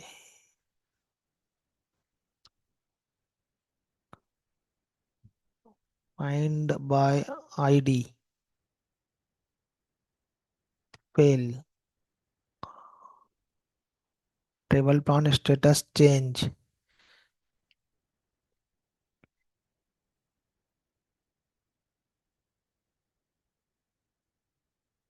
Find by ID fail. तो copy and paste, not searching, ठीक है। तो अब ये क्या हो गया यार, ये इसको बोलते हैं हम लोग कोडिंग स्टैंडर्ड। हमारे यहाँ पर ये हो गया, सब कुछ हमने उठा के कांस्टेंट में कर दी। यहाँ पर एक ये कांस्टेंट पे करने से हमें जो है वो एक ही जगह पे सबको प्लेस कर दो तो हमें पता रहेगा क्या चीज़ अवेलेबल नहीं है, आइडेंटिफाई करने के लिए, सर्चिंग करने के लिए इजी हो जाता है ये।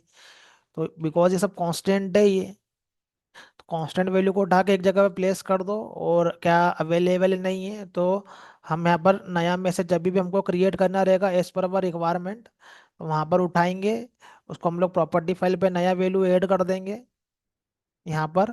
उसके लिए कांस्टेंट क्रिएट कर देंगे, फिर वो एप्लीकेशन में जहाँ भी यूज़ होता होगा वो हो जाएगा यहाँ पर ये। तो एक ही मैसेज को बार बार राइट करने की जरूरत नहीं है, एक बार प्रॉपर्टी फाइल पर रख दिया हमने उसको ये, और कोडिंग स्टैंड लगा के उसको कांस्टेंट में डाल दिया तो हमको वो इजीली मिल जाएगा, वो सजेशन में आ जाएगा ये। उसके लिए भी हमको कुछ इसमें जाके फाइंड आउट करने की जरूरत नहीं कि प्रॉपर्टी फाइल में क्या वैल्यू है उसके लिए यहाँ पर ये। तो काफ़ी हमको क्या मिलते हैं, ये हमारे कोडिंग स्टैंडर्ड है। तो अब एप्लीकेशन के स्ट्रक्चर को देखोगे, अभी रियल टाइम स्ट्रक्चर में कुछ इस तरीके से दिखेगा यहाँ पर। कॉन्फ़िगरेशन क्लास है हमारे पास में, हमारे पास में ये परसिस्टेंस क्लास है, कस्टम एक्सेप्शन की क्लास है, table table plan ID not found exception हमारे पास में है। और भी हम लोग हमारी कस्टम क्लासेस बना सकते हैं based on our application use case. वो काफ़ी सारे हमारे पास में क्या है, हमारे पास में क्लासेस हैं, कॉन्फ़िगरेशन रिलेटेड क्लास है हमारे पास में ये। फिर कांस्टेंट रिलेटेड हमारे पास में क्लास है ये। अभी पूरा कोर जावा का कॉन्सेप्ट है जो कि तुम रियल टाइम में यूज होते हुए देख रहे हो ये एप्लीकेशन के लेवल पे। ये कंट्रोलर की क्लास है। उसके ऊपर हमको प्रॉपरली क्या करना है कि ये कमेंट करना पड़ता है, कब बनाया, किसने बनाया, किस पर्पज से बनाया, सारी लेयर्स पे ये। फिर ये हमारे पास में पोजो क्लास है जहाँ पर हमने लोमबोक के थ्रू क्या करा, कोड को रिड्यूस किया हमने यहाँ पर ही। फिर एप्लीकेशन को हमने डीबग भी करके देखा है किस तरीके से हमको डीबग करना है उसको ये। और स्टेटस कोड देखें, और आगे बहुत सी चीज़ें जो आगे आने वाले दूसरे प्रोजेक्ट में मैं एक्सप्लेन करूंगा मैं ये। तो ये तुम्हारा माइंडसेट हो रहा है इस पर रियल टाइम प्रोजेक्ट, कि किस तरीके से सोचना है, किस तरीके से चीज़ों को हमको यूज़ करना है। अब हम नेक्स्ट क्लास में इसको डालेंगे हमारे इस पर्टिकुलरली प्रोजेक्ट को, इस पर्टिकुलरली प्रोजेक्ट को जो कि हमारे सिस्टम पर रन हो रहा है ये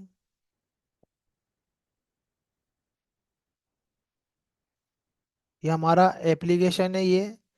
अब वो एप्लीकेशन के अंदर काफ़ी सारी हमारे पास में क्लासेस है, लेयर्स से रिलेटेड है, ये तो यूटिलिटी से रिलेटेड है, कांस्टेंट से रिलेटेड है, काफ़ी सारे हमारे पास में एक है। तो ये पूरा की पूरा जो क्लास है ये हमारा जो अभी चल रहा है एम्बेडेड सर्वर पे, embedded Tomcat server, embedded server use कर रहे हैं हम अभी इसके अंदर। और एम्बेडेड डेटाबेस यूज़ कर रहे हैं उसके अंदर ही ये। उसके अंदर से मैनेज हो रहा है, कोई एक्सटर्नल डेटाबेस हमने यूज़ नहीं किया। तो ये एप्लीकेशन जो है वो हमारा रन हो रहा है विथ इन आवर सिस्टम।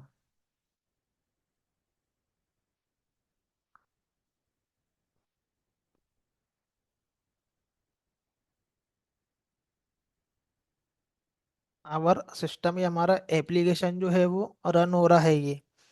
और तुम्हारा जो ब्राउज़र है वो भी तुम्हारे पास में ही है, सर्वर भी हमारे पास में ही है। तो जो हमारा जो ब्राउज़र है जो हमारा स्वेगर वर्क कर रहा है वो भी कहाँ वर्क कर रहा है, हमारे सिस्टम पे ही वर्क कर रहा है, जो स्वेगर टूल का हम लोग यूज़ कर रहे हैं, या हम लोग पोस्टमैन का यूज़ कर रहे हैं।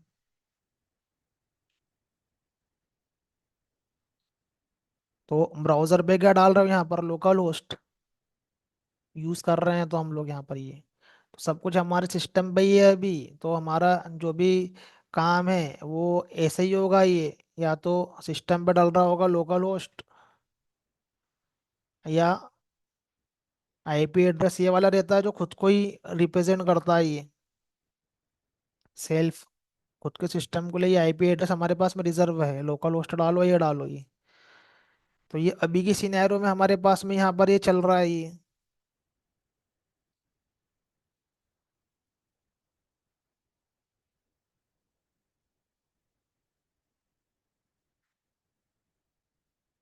तो क्लाइंट सॉफ्टवेयर भी खुद के सिस्टम पर है, डेटाबेस भी खुद के सिस्टम पर है, सर्वर भी खुद के सिस्टम पर है,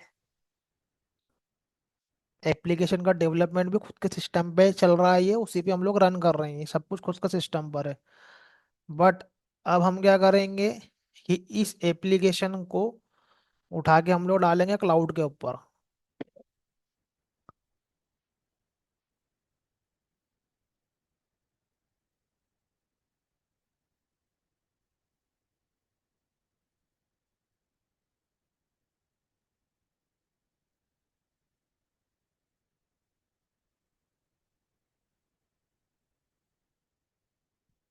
AWS के क्लाउड के ऊपर, AWS क्लाउड के पास में काफ़ी सारी क्या है, रिसोर्सेज है। और उसके लिए उस पर हमको एक क्या करना पड़ेगा, एक मशीन परचेस करना पड़ेगी। जिसको हम लोग, वो आती है हमारे पास में EC2 इंस्टांस के अंडर। एक हम यहाँ पर क्या करेंगे, एक रिसोर्सेज को परचेस करेंगे, EC2 की एक मशीन परचेस करेंगे। तो इसके लिए लगता है वैसे, यहाँ पर परचेस करने के लिए पैसा भी लगता है, लेकिन हमारे पास में कुछ टाइम के लिए वो फ्री भी है, और 750 आवर ऐसा कुछ उसके लिए कुछ फ्री रिसोर्सेज भी है हमारे पास में ये। तो हम यहाँ पर क्या करेंगे, मशीन को परचेस करेंगे। और जो हमारे पास में ये वाला जो एप्लीकेशन है, ये एप्लीकेशन जो हमारे सिस्टम पे रन हो रहा है, तो उसका जो भी टारगेट का जो फोल्डर दिख रहा है यहाँ पर ये, तो ये मेवन के अंदर इस प्रोजेक्ट का,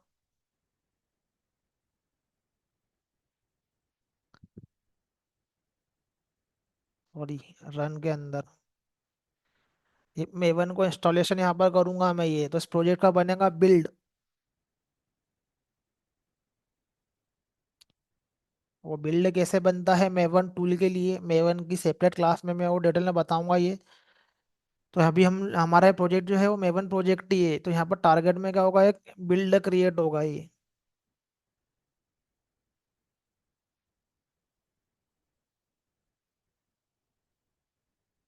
तो ये मेवन काफ़ी सारी चीज़ें करता है हमारे लिए, तो वो प्रोसेस में लगा हुआ है ये।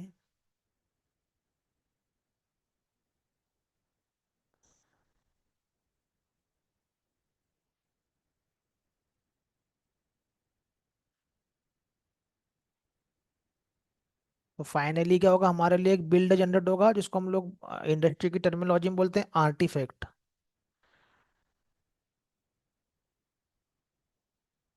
तो ये टारगेट का फोल्डर देखो, ये एकदम से जो है ये, इसके अंदर कुछ आ जाएगा यहाँ पर ये।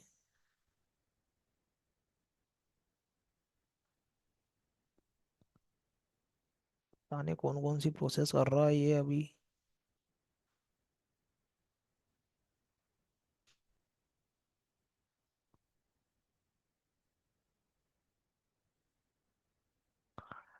पैकेज क्रिएट कर रहा है इसके लिए।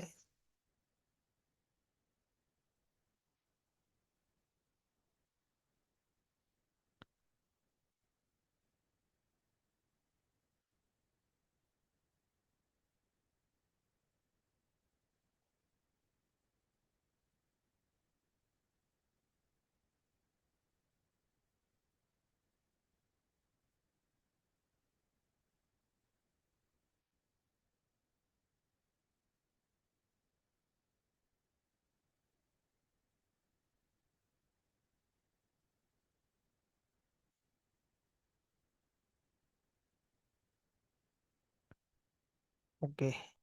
तो यहाँ पर क्या हो गया है कि यहाँ पर है कि आर्टिफैक्ट जो है वो जनरेट होगा टारगेट फोल्डर में, यहाँ दिख नहीं रहा है, मैं रिफ्रेश करता हूँ, आई थिंक दिखेगा फिर यहाँ। तो ये हमारे पास में क्या है कि यहाँ पर ये जार फाइल क्रिएट हुआ है ये। यहाँ पर देखोगे तो यहाँ पर ये जार फाइल जो है ये क्रिएट हुआ है यहाँ पर ये। तो एक्चुअली में अभी क्या है कि इसके अंदर ही क्या है, हमारा एम्बेडेड जो है वो सर्वर इसके अंदर ही है ये। और डेटाबेस भी इसके अंदर ही है, या फिर हम डेटाबेस की फाइल का लोकेशन मैंने डिफरेंट डाला है विंडो के लेवल पे। तो इसके अंदर ही है अभी ये, यहाँ पर ये। तो हमको जस्ट हमारे जार फाइल से काम हो जाएगा, अभी हमको अलग से डेटाबेस, अलग से सर्वर इंस्टॉलेशन करने की जरूरत नहीं है अभी के केस में। तो बट रियल टाइम एप्लीकेशन जो होते हैं वहाँ पर एम्बेडेड नहीं हो जाता, वहाँ पर अलग अलग ही यूज़ करते हैं, ये जस्ट डेवलपमेंट पर्सपेक्टिव से हमारे लिए इजी पड़ता है, बट रियल टाइम के एप्लीकेशन में अलग होते हैं। बट अभी हम लोग पहले जो जैसा हम लोग लोकल में कर रहे हैं, हम लोग वैसे ही करते हैं, एम्बेडेड वाला यूज़ करेंगे। तो ये हमारे पास में जो ये जार फाइल है ये,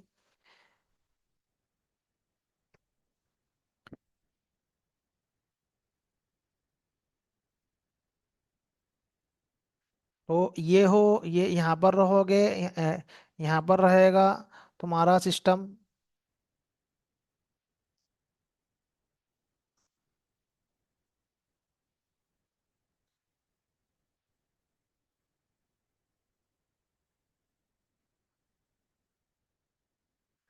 यहाँ पर रहेगा ये हमारा सिस्टम ये। और हम यहाँ से क्या करेंगे, ये एज ए डेवलपर ये हमारा सिस्टम रहेगा ये। अब अभी जो हम लोग अभी तक लर्न कर रहे हैं हम हमारे सिस्टम पे लर्न कर रहे हैं यहाँ पर ये। तो ये हमारे सिस्टम पे हम क्या करेंगे कि ये इसका हमने यहाँ पर बिल्ड जनरेट कर लिया जो भी कोड कर रहे हैं। तो अभी तक जो मेरा कोड एग्जीक्यूट हो रहा है वो आईडी के साथ में हो रहा है। तो ये आईडी एग्जीक्यूट कर रहा है मेरे कोड को, बट क्या है कि मुझे मेरे कोड को विथाउट आईडी मुझे रन करवाना है, विथाउट आईडी ये।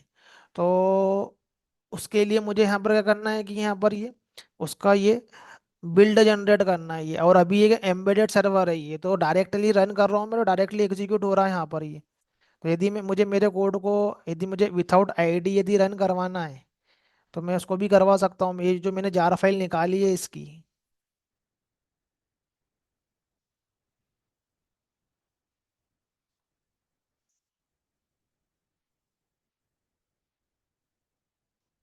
उसके टारगेट पे हमारी जो जार फाइल यहाँ पर निकली है यहाँ पर ये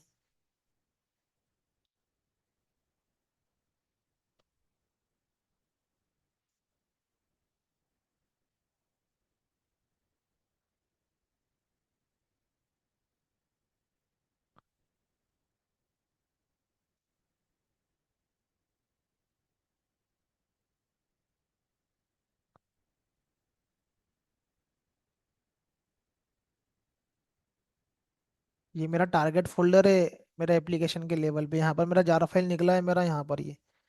तो मैं इस एप्लीकेशन को मैं रन करवाना चाहता हूँ मैं विथाउट आईडी। तो मैंने इसका क्या कर लिया, बिल्ड निकाल लिया है मैंने यहाँ पर ये।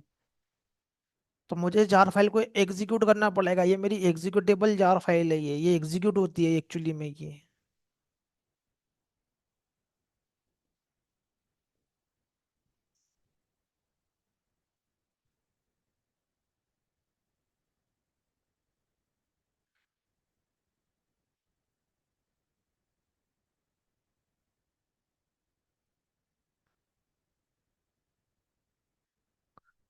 उस लोकेशन पे जाके cmd टाइप कर दो तो कमांड प्रॉम्प्ट आ जाएगा वहां पर। तो ये इसी टारगेट फोल्डर के अंदर मेरा वो जार फाइल है, वो इसको मेरे को क्या करवाना है, एग्जीक्यूट करवाना है। तो यहाँ पर मैं कमांड चलाऊंगा जावा, जावा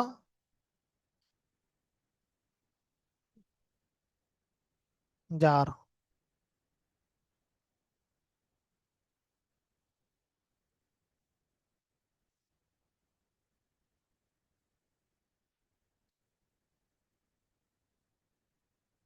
तो ये मेरा जो कोड है ये मेरा क्या होगा, ये एग्जीक्यूट हो जाएगा ये।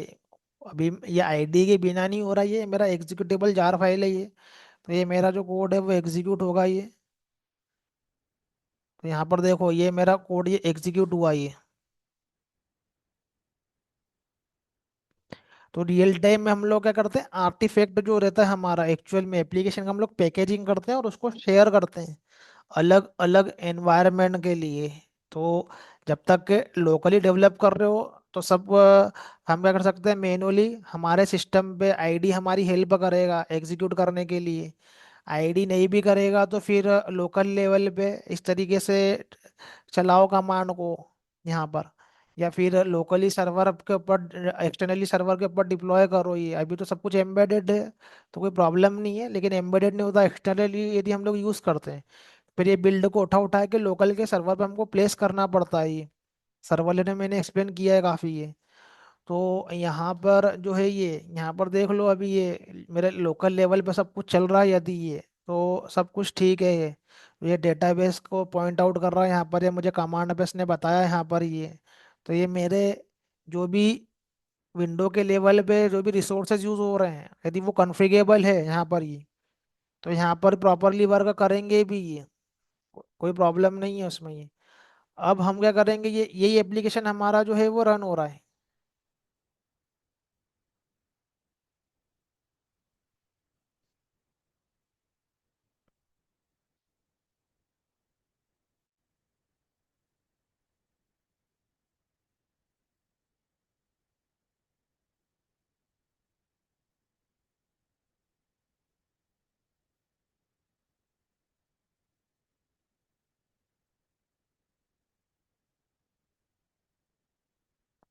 ये देखो यहाँ पर तुमको ये क्वेरी जो है वो प्रिंट होते दिखेगी यहाँ पर, ये कि ये मैंने सर्च के बेस पे क्या करा, कुछ सिलेक्ट किया, तो यहाँ पर क्या हुई, क्वेरी एग्जीक्यूट हुई यहाँ पर ये।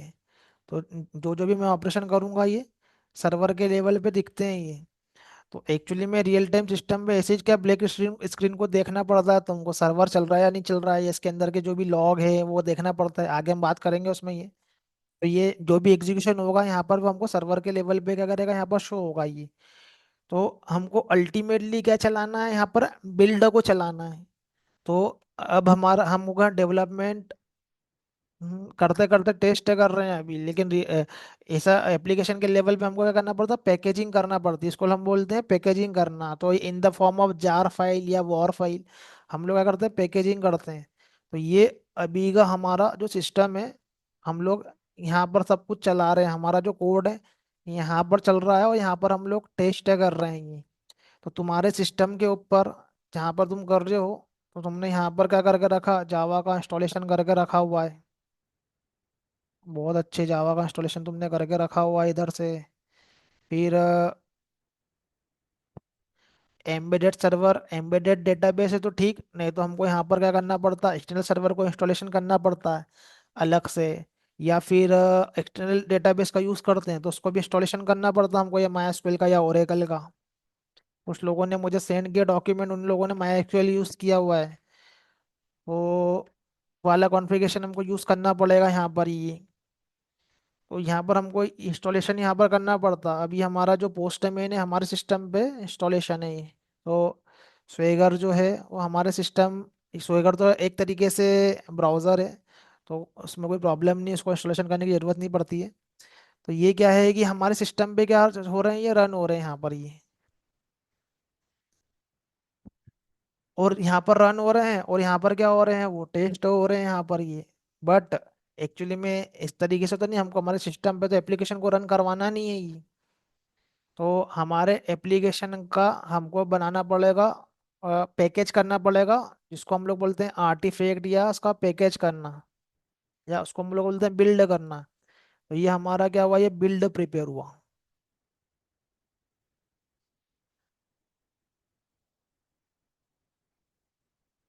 ये हमारा क्या हुआ, ये बिल्ड प्रिपेयर हुआ। ये अब इसके आगे का स्नैपशॉट रिटर्न है, मतलब ये अंडर डेवलपमेंट है अभी ये।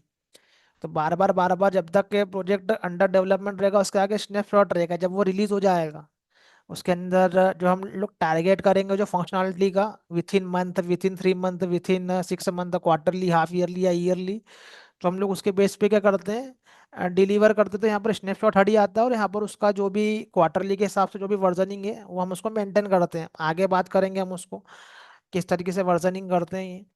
तो यहाँ पर इस फाइल को तुमको क्या करवाना पड़ेगा, यहाँ से तुम्हारे सिस्टम से उठा के यहाँ पर क्लाउड के ऊपर EC2 के अंदर अपने को प्लेस करवाना पड़ेगा ये।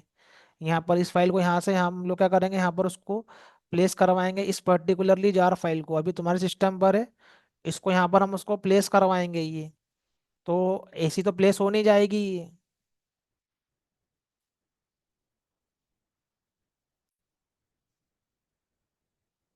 और इस AWS के एनवायरनमेंट पे, इस पर्टिकुलरली क्लाउड के एनवायरनमेंट पे, नॉट ओनली AWS, कोई सा भी क्लाउड हो सकता है, हम लोग क्या करते हैं कि हमारे लिए अलग अलग एनवायरनमेंट बनाते हैं, लाइक डेव एनवायरनमेंट, या QA एनवायरनमेंट, और we can say SIT environment, we can say UAT environment for client testing, फिर pilot environment for performance, and हमारा जो होता है फाइनली जब प्रोजेक्ट लाइव होता है तो प्रोडक्शन एनवायरनमेंट पे जाता है ये। तो हमको क्या करना पड़ता है, क्लाउड के ऊपर काफी सारे रिसोर्सेज अभी के समय में परचेस करना पड़ते हैं, पहले नहीं, पहले ऑन प्रोमिसेस होता था, अब हमारे पास में क्लाउड फैसिलिटी देता है यहाँ पर ये। तो ये तो सब बाद में करेंगे, इसके अंदर काफी डेवऑप्स टीम का इन्वॉल्वमेंट रहता है, ये हमारे हाथ में नहीं है, बट एज ए डेवलपर हमें चीजें अंडरस्टैंड होना चाहिए कि क्या होता है ये, किस तरीके से हम लोग यहाँ पर जो है वो अजाइल मेथोडोलॉजी या फिर डेवऑप्स और CI/CD करते हैं, ये हमको सब अंडरस्टैंड डेवलपमेंट लेवल पे तो होना चाहिए ये। तो उसका पहला स्टेज तो यही है कि सबसे पहले तुमको तुम्हारे प्रोजेक्ट को सर्वर पर पहुंचाना है ये। तो अभी पहले यूज केस में हम क्या कर रहे हैं कि मैन्युअली क्या कर रहे हैं, यहाँ पर ये AWS से क्लाउड पे एक मशीन परचेस करेंगे, और ये मशीन से हम लोग इंटरेक्ट करेंगे हम लोग ये। तो यहाँ पर हमारे बीच में इंटरेक्ट करने के लिए जो टूल यूज होंगे, यहाँ हमको क्या करना है, इससे हमको कम्युनिकेशन करना है रिमोट मशीन से। रिमोट मशीन से हमको कम्युनिकेशन करना है यहाँ पर। तो पहले AWS में अकाउंट क्रिएट करोगे और मशीन को परचेज करोगे यहाँ पर ये, फिर उसके बाद में हम लोग इससे क्या करेंगे, कम्युनिकेशन करेंगे। तो हमारे सिस्टम पे रिमोटली मशीन पे हमको कम्युनिकेशन करना है, तो हमारे सिस्टम पे हमें कुछ सॉफ्टवेयर्स लगेंगे। तो एक उसमें से सॉफ्टवेयर है पुट्टी, जिसकी हेल्प से हम लोग क्या करेंगे कि उससे इंटरेक्ट करेंगे ये। तो जब ये मशीन परचेस करेंगे यहाँ पर रिमोटली, यहाँ पर हमको उसका क्या मिलेगा, एक IP एड्रेस मिलेगा। वो IP एड्रेस रहेगा, साथ में हमारे पास में एक की रहेगी। की रहेगी तुम्हारा, या वो .ppk फाइल होती है, या फिर वो पेम फाइल रहती है सिक्योरिटी के लिए। जिसके पास जो मशीन का ऑनर रहेगा उसके पास में वो की रहेगी जो उसको एक्सेस कर सके, ये हमें एक की लगेगी यहाँ पर ही। तो IP एड्रेस की हेल्प से हम यहाँ पर उसको एक्सेस करेंगे, की हेल्प से हम लोग क्या होंगे उसके अंदर ऑथेंटिकेट होंगे ये, तब जाके हम ये मशीन को एक्सेस कर पाएंगे ये। तो हमें पुट्टी लगेगा, तो इधर हम लोग पुट्टी सॉफ्टवेयर का यूज कर सकते हैं, या हम लोग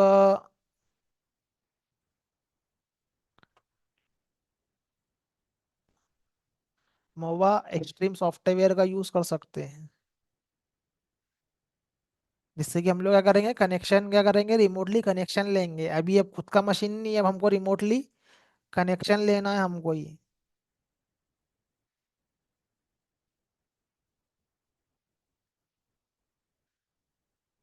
मैं तो ये यूज करता हूँ मोस्टली, बट पुट्टी से भी बता दूंगा, से बता दूंगा ये। तो यहाँ पर हम लोग क्या करते हैं कि रिमोटली मशीन के लिए यहाँ पर हम लोग क्या करते हैं, कनेक्शन क्रिएट करते हैं। तो हम लोग SSH का यूज करते हैं हम लोग ये,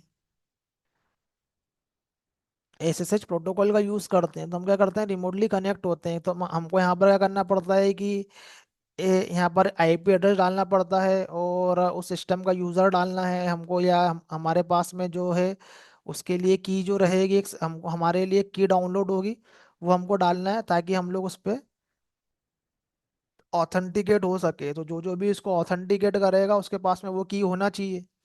तो ये रिमोटली सिस्टम पे हमको यहाँ पर एक्सेस करना पड़ेगा। तो पहला स्टेप तो यही है, अकाउंट क्रिएशन करो, उसके ऊपर मशीन क्रिएट करना। फिर उस पर क्या करना, हमको एक इश्यू टू इंस्टांस जो है वो क्रिएट करना पड़ेगा, और इस सॉफ्टवेयर की हेल्प से हम लोग उसको क्या करेंगे, एक्सेस करेंगे। तो ये तुम्हारा जो हो गया फॉर्म, ये एज ए COI फॉर्म में हो गया, जिसमें ब्लैक स्क्रीन दिखेगी यहाँ पर ये। लेकिन हमें कुछ फाइल ट्रांसफर करना रहे हमारे लोकल से सिस्टम में, तो हम कमांड से भी कर सकते हैं एक्चुअली में। हमारे पास में कमांड भी रहती है उसको करने की, बट हम यदि उसको कमांड से नहीं करना चाहे, हम लोग उसको GUI फॉर्मेट में करना चाहे, तो हमारे पास में जो सॉफ्टवेयर है वो है WinSCP। तो ये सॉफ्टवेयर की हेल्प से क्या करेंगे, हम लोग उसके ऊपर यहाँ पर फाइल को ट्रांसफर कर सकते हैं कनेक्ट करके। तो वो यही है कि ये WinSCP के पास में यूजर ID एंड पासवर्ड डालना पड़ेंगे उसके ये। तो ये हमारा लेफ्ट साइड में जो रहेगा,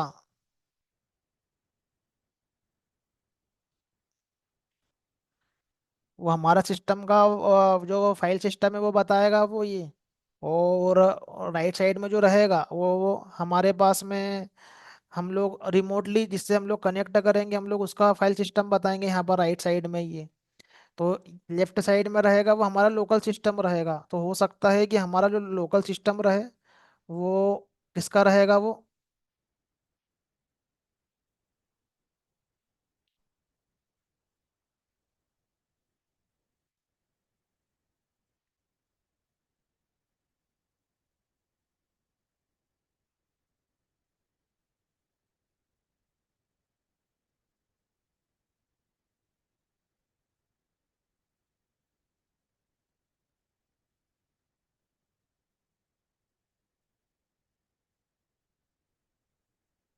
विंडो का सिस्टम रहे जहाँ से तुम काम कर रहे हो। और इधर का जो सिस्टम रहे वो हो सकता है कि तुम्हारा जो है वो लिनक्स बेस्ड सिस्टम, लिनक्स में कोई सा भी फ्लेवर हो सकता है। अभी लिनक्स ऑपरेटिंग सिस्टम की इसके थोड़ी स्टोरी देखना पड़ेगी क्या है ये। और एनवायरनमेंट के लेवल पे लिनक्स बेस्ड सिस्टम यूज होते हैं, डेवलपमेंट के लेवल पे विंडो सिस्टम यूज होते हैं या मैक सिस्टम यूज होते हैं, जो मैक है, मैक ऑपरेटिंग सिस्टम, वो यूज करते हैं। बट एनवायरनमेंट के लेवल पे हम लिनक्स का यूज करते हैं, क्योंकि लिनक्स काफी सिक्योर भी है और काफी सारी उसके अंदर फैसिलिटी है। डेवलपमेंट एंड यूजर पर्सपेक्टिव से अच्छा है। बट यदि हमको सॉफ्टवेयर को रन करवाना है डेडिकेटेडली, तो हमको उसके लिए लिनक्स बेस्ड ऑपरेटिंग सिस्टम चाहिए, क्योंकि काफ़ी चीज़ें हैं, सिक्योरिटी से रिलेटेड है, परफॉर्मेंस से रिलेटेड है, वहाँ पर वो हमारे लिए ये बेनिफिशियल है। तो यहाँ पर जो तुम्हारा सिस्टम रहेगा वो लिनक्स का रहेगा, तो तुम पहले कनेक्ट करोगे यहाँ पर ये, और इस सिस्टम के अंदर यहाँ पर इसको एक्सेस करोगे with the help of software. और ये जो सिस्टम जो हमारे पास में रहेगा वो रहेगा Linux based system, window based भी हो सकता है। एडब्ल्यूएस के पास में तो दोनों ही है, तो हमारे पास में लिनक्स सिस्टम रहेगा ये। तो लिनक्स सिस्टम से इंटरेक्ट करने के लिए हमें जो यूज़ करना है वो एसएसएच प्रोटोकॉल का यूज़ करना है ये। एसएसएच प्रोटोकॉल का यूज़ करना है रिमोट कनेक्टिविटी के लिए हमको ये। तो इसके पास में क्या होता है कि एक शेल होता है ये, जिससे हम लोग इंटरेक्ट करते हैं। तो ये जो हमारा कमांड प्रॉम्प्ट है, तो कमांड प्रॉम्प्ट भी एक तरीके का विंडो के लेवल पे एक शेल है, बट हम उसको विंडो के टर्मिनोलॉजी में यहाँ पर कमांड प्रॉम्प्ट बोलते हैं ये। तो हम कमांड दे रहे हैं हमारे ऑपरेटिंग सिस्टम को, तो ये तुम यहाँ से भी कमांड ही दे रहे हो, या फिर ये ब्राउजर के या विंडो के लेवल पे यहाँ पर राइट क्लिक कर रहे हो या कुछ यूजर आइकॉन पे क्लिक कर रहे हो, ये भी कमांड ही दे रहे हो। लेकिन विंडो केस में हमारे पास में यूजर इंटरफेस भी है और सीयूआई भी है, यहाँ पर ये कमांड हम लोग ऐसे भी दे सकते हैं यहाँ पर ये। अब तुम चाहो तो नोटपैड को ऐसे ओपन करो, यूआई बेस्ड विंडो के लेवल पे, और तुम चाहो तो नोटपैड को,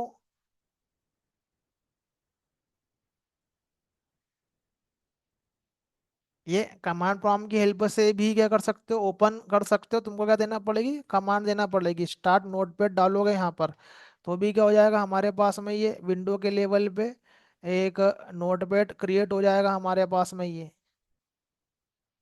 तो मैंने यहाँ पर कमांड डाली है, तो मेरा क्या होगा कि नोटपैड ओपन हो जाएगा ये।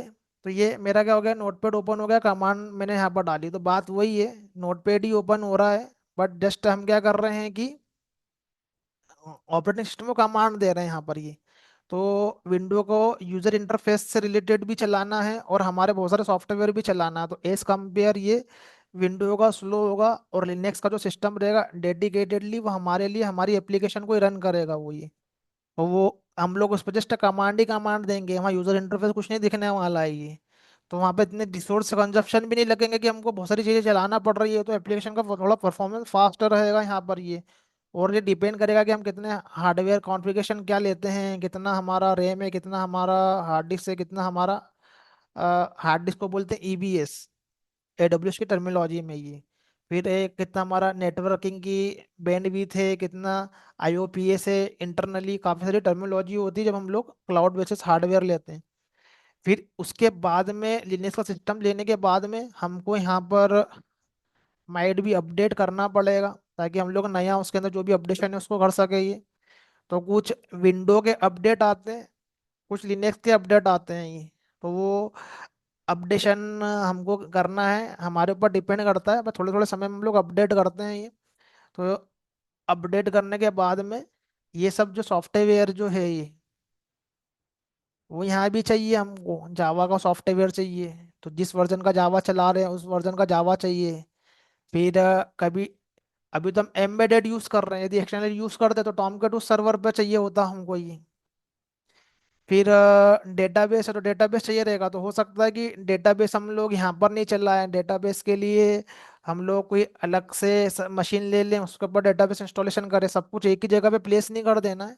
नहीं तो परफॉर्मेंस किल होगा हमारा, या डेटाबेस हमारा अलग सिस्टम पे चले, या डेटाबेस का एडब्ल्यूएस के पास में डेटाबेस से रिलेटेड काफ़ी सारी सर्विसेज है।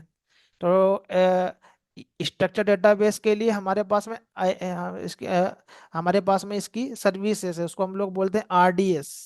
रिलेशनल डेटाबेस के लिए, नॉन रिलेशनल डेटाबेस के लिए भी सर्विसेज है, जिसको बोलते हम बोलते हैं डायनामो डीबी। या तो अलग से मशीन लेके इंस्टॉलेशन करो, या एडब्ल्यूएस के पास में सब फैसिलिटी अवेलेबल है, परचेस करो, जस्ट तुमको पे करना पड़ेगा।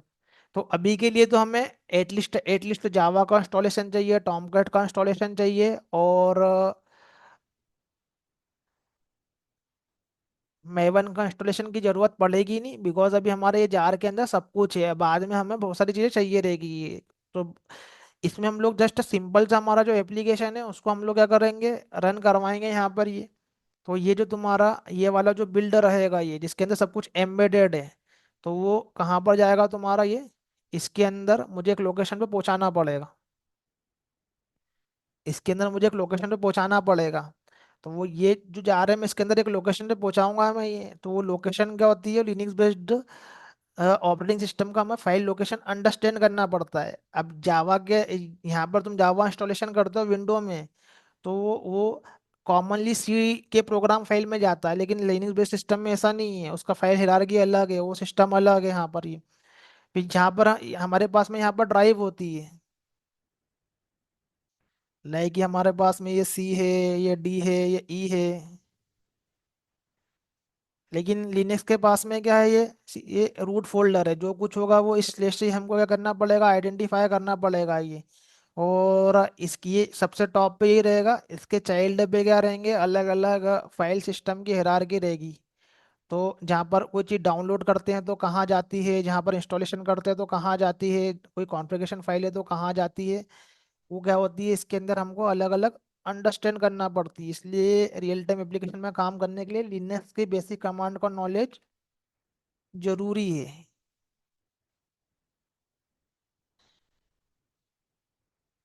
जरूरी नहीं, मैंडेटरी है ये, मैंडेटरी है ये। तो ये हमारे पास में क्या है कि ये अलग अलग क्या है, हमारे पास में ये फाइल सिस्टम है ये, तो ये फाइल सिस्टम के अकॉर्डिंगली क्या है, हमारे पास में अलग अलग प्लेसेस पे अलग अलग जो है ये,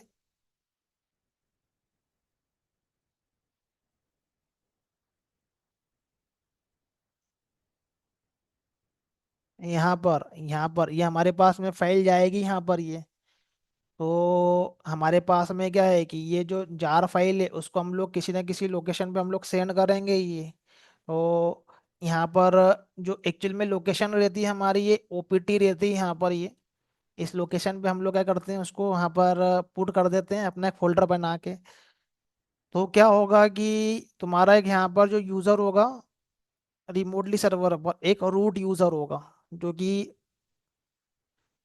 सुपर एडमिन टाइप का यूजर है। उसके अंदर हमारे पास में क्या होते हैं, अलग अलग यूजर हमको क्रिएट करना पड़ते हैं। तो तुमको इंडस्ट्री ज्वाइन करते हो तो तुम्हें, तुम्हारे लिए एक यूजर क्रिएट होता है, यदि एक्सेस देना चाहते हैं वो, अदरवाइज हम लोग नहीं कर सकते। और ये जो लिनक्स बेस्ड ऑपरेटिंग सिस्टम जो होते हैं वो मल्टी यूजर होते हैं, ये एक बार में मल्टीपल यूजर उसको एक्सेस कर सकते हैं। विंडो लेवल को एक बार में मल्टीपल यूजर एक्सेस नहीं कर पाएंगे। मल्टीपल यूजर यहाँ भी क्रिएट होते हैं, लेकिन एक चीज एक बार में नहीं कर पाएंगे, अलग अलग समय में कर लेंगे, एक बार में नहीं कर पाएंगे। ये जो होते हैं ये मल्टी यूजर ऑपरेटिंग सिस्टम में एक बार में मल्टीपल यूजर भी उसको एक्सेस कर सकते हैं। तो यहाँ पर यूजर क्रिएट होते हैं, यूजर की परमिशन होती है, यूजर का प्रिविलेज होता है, यूजर को सारे चीजों की प्रिविलेज देना पड़ता है। तो लाइनक्स के कमांड में ये सब लर्न करना पड़ता है, यूजर क्रिएशन, यूजर को प्रिविलेज देना, फाइल क्रिएशन। तो हम क्या करेंगे, हमारा जो ये जो जार फाइल है यहाँ पर जाएगा, हम उसको रन करेंगे। तो कुछ इस तरीके का जो है ये कोड, ये कमांड हमको वहां पर एग्जीक्यूट करना है इस तरीके से ये। तो ये हमारा क्या होगा, ये एप्लीकेशन जो है वो रन होगा यहाँ पर। मेक माई ट्रिप का जो हमारा एपीआई जो है ये हमारा यहाँ पर रन हुआ है ये। तो ये एप्लीकेशन जब हमारा यहाँ पर रन होगा, तो हम क्या करेंगे, उसको विंडो के लेवल पे उसको एक्सेस करेंगे उसके एपीआई को।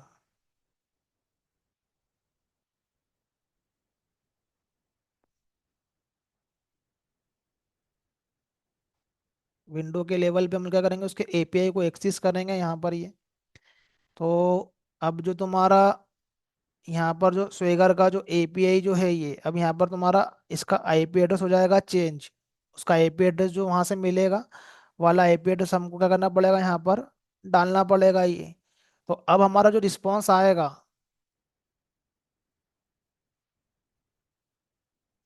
एपीआई का, तो वो क्या होगा, वो हमारा जो रिस्पॉन्स आएगा, वो रिस्पॉन्स एक्चुअली में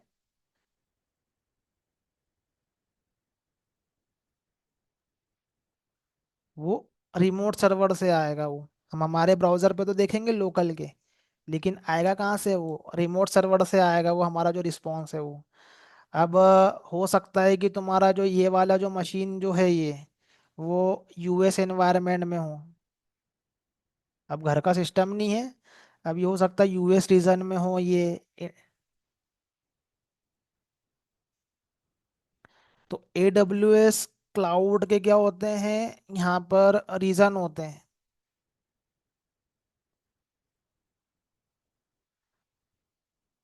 हर क्लाउड का रीजन होता है। रीजन का मतलब ये कहाँ पर इनके डेटा सेंटर बने हुए हैं यहाँ पर ये। तो यहाँ से हम लोग क्या कर रहे हैं, मशीनों को परचेस कर रहे हैं, तो सारे सारे क्लाउड के क्या है हमारे पास में रीजन है। और वो वहाँ पर अलग अलग रीजन में उनके डेटा सेंटर प्लेस है जहाँ पर वो मशीनें हम लोग परचेस करते हैं यहाँ पर ये। और वो अलग अलग रीजन से हमारे पास में क्या है कि ये इंडिया इंडिया में तो सिर्फ मुंबई रीजन ही है बस, बाकी अलग अलग जगह पे अलग अलग रीजन है जहाँ पर इनके डेटा सेंटर बने हुए हैं और वहाँ पर अवेलेबिलिटी जोन है। जैसे मुंबई शहर है तो मुंबई एक उसका रीजन हो गया। अब मुंबई के अंदर 4 अलग अलग प्लेसेस पे डेटा सेंटर है तो वो उसके लिए अंदर अवेलेबिलिटी जोन है ये। तो तुमको किस जोन का, किस अवेलेबिलिटी जोन का तुमको परचेस करना है सर्वर, कहाँ पर तुमको तुम्हारा EC2 इंस्टेंस क्रिएट करवाना है, ये हमारे पे डिपेंड करता है कि हमको किस रीजन का चाहिए ये। तो हम क्रिएट करते समय उसको प्रैक्टिकली देखेंगे ये। तो इस एप्लीकेशन को यहाँ डिप्लॉय करने के पहले तुमको AWS का थोड़ा नॉलेज, लाइनस का थोड़ा नॉलेज मैंडेटरी है ये। तो तब तुमको एक रियल टाइम फील आएगा कि एक्चुअली में हम लोग डेली बेस एक्टिविटी में ये करते ही हैं ये। तो ये चीज़ जो है ये हम लोग यहाँ पर क्या करेंगे, यहाँ पर ये मैनुअली करते हैं यहाँ पर ये। तो हमारा जो ये आर्टिफैक्ट है वो यहाँ पर जाएगा ये, जहाँ पर हमको लिनक्स बेस सिस्टम क्रिएट करना है, सॉफ्टवेयर का इंस्टॉलेशन करना है। ये मिनिमम मिनिमम सॉफ्टवेयर है, अभी तो बहुत सारी चीज़ें आगे हैं ये। डॉकर, कुबरनेट, जेनकिन, काफ़ी चीज़ें आगे हमको लर्न करना है। तब हमको वो एक्चुअल में कैसे CI/CD हम लोग अप्लाई करते हैं जब हमको अंडरस्टैंड होगा। पहले हम लोग ग्रेजुअली जाएं, धीरे धीरे जाएं, फील करते हुए जाए तो काम का है। ये हमारे पास में क्या है कि ये यहाँ पर एप्लीकेशन रन होगा। अब तुम्हारा जो स्वेगर पे आएगा वो IP एड्रेस के थ्रू तुमको यहाँ पर जो है वो एक्सेस करना पड़ेगा। अब तुम हो सकता है ये सिस्टम यूजर रीजन में है तुम्हारा, और तुम कहाँ पर हो, तुम इंडिया के रीजन से काम कर रहे हो यहाँ पर, इंडिया के अंदर बैठे हो, इसके अंदर इंटरनेट लगा के घर में बैठ के यहाँ अपने ब्राउजर पे एक्सेस कर रहे हो। अब खुद के सिस्टम पे नहीं चल रहा है।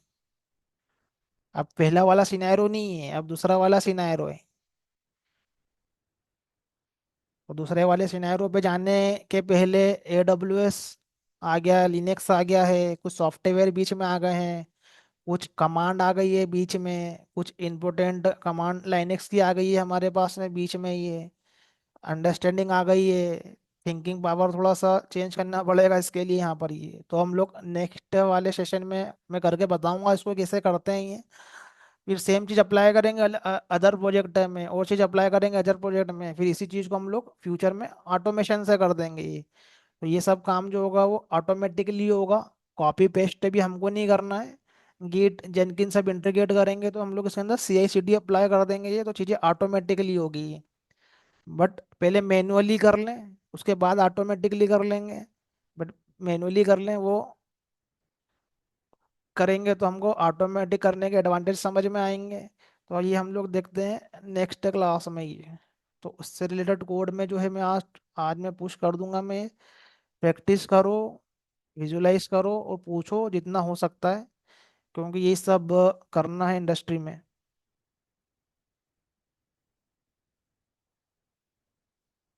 आई wind up for today, so we will meet in next class.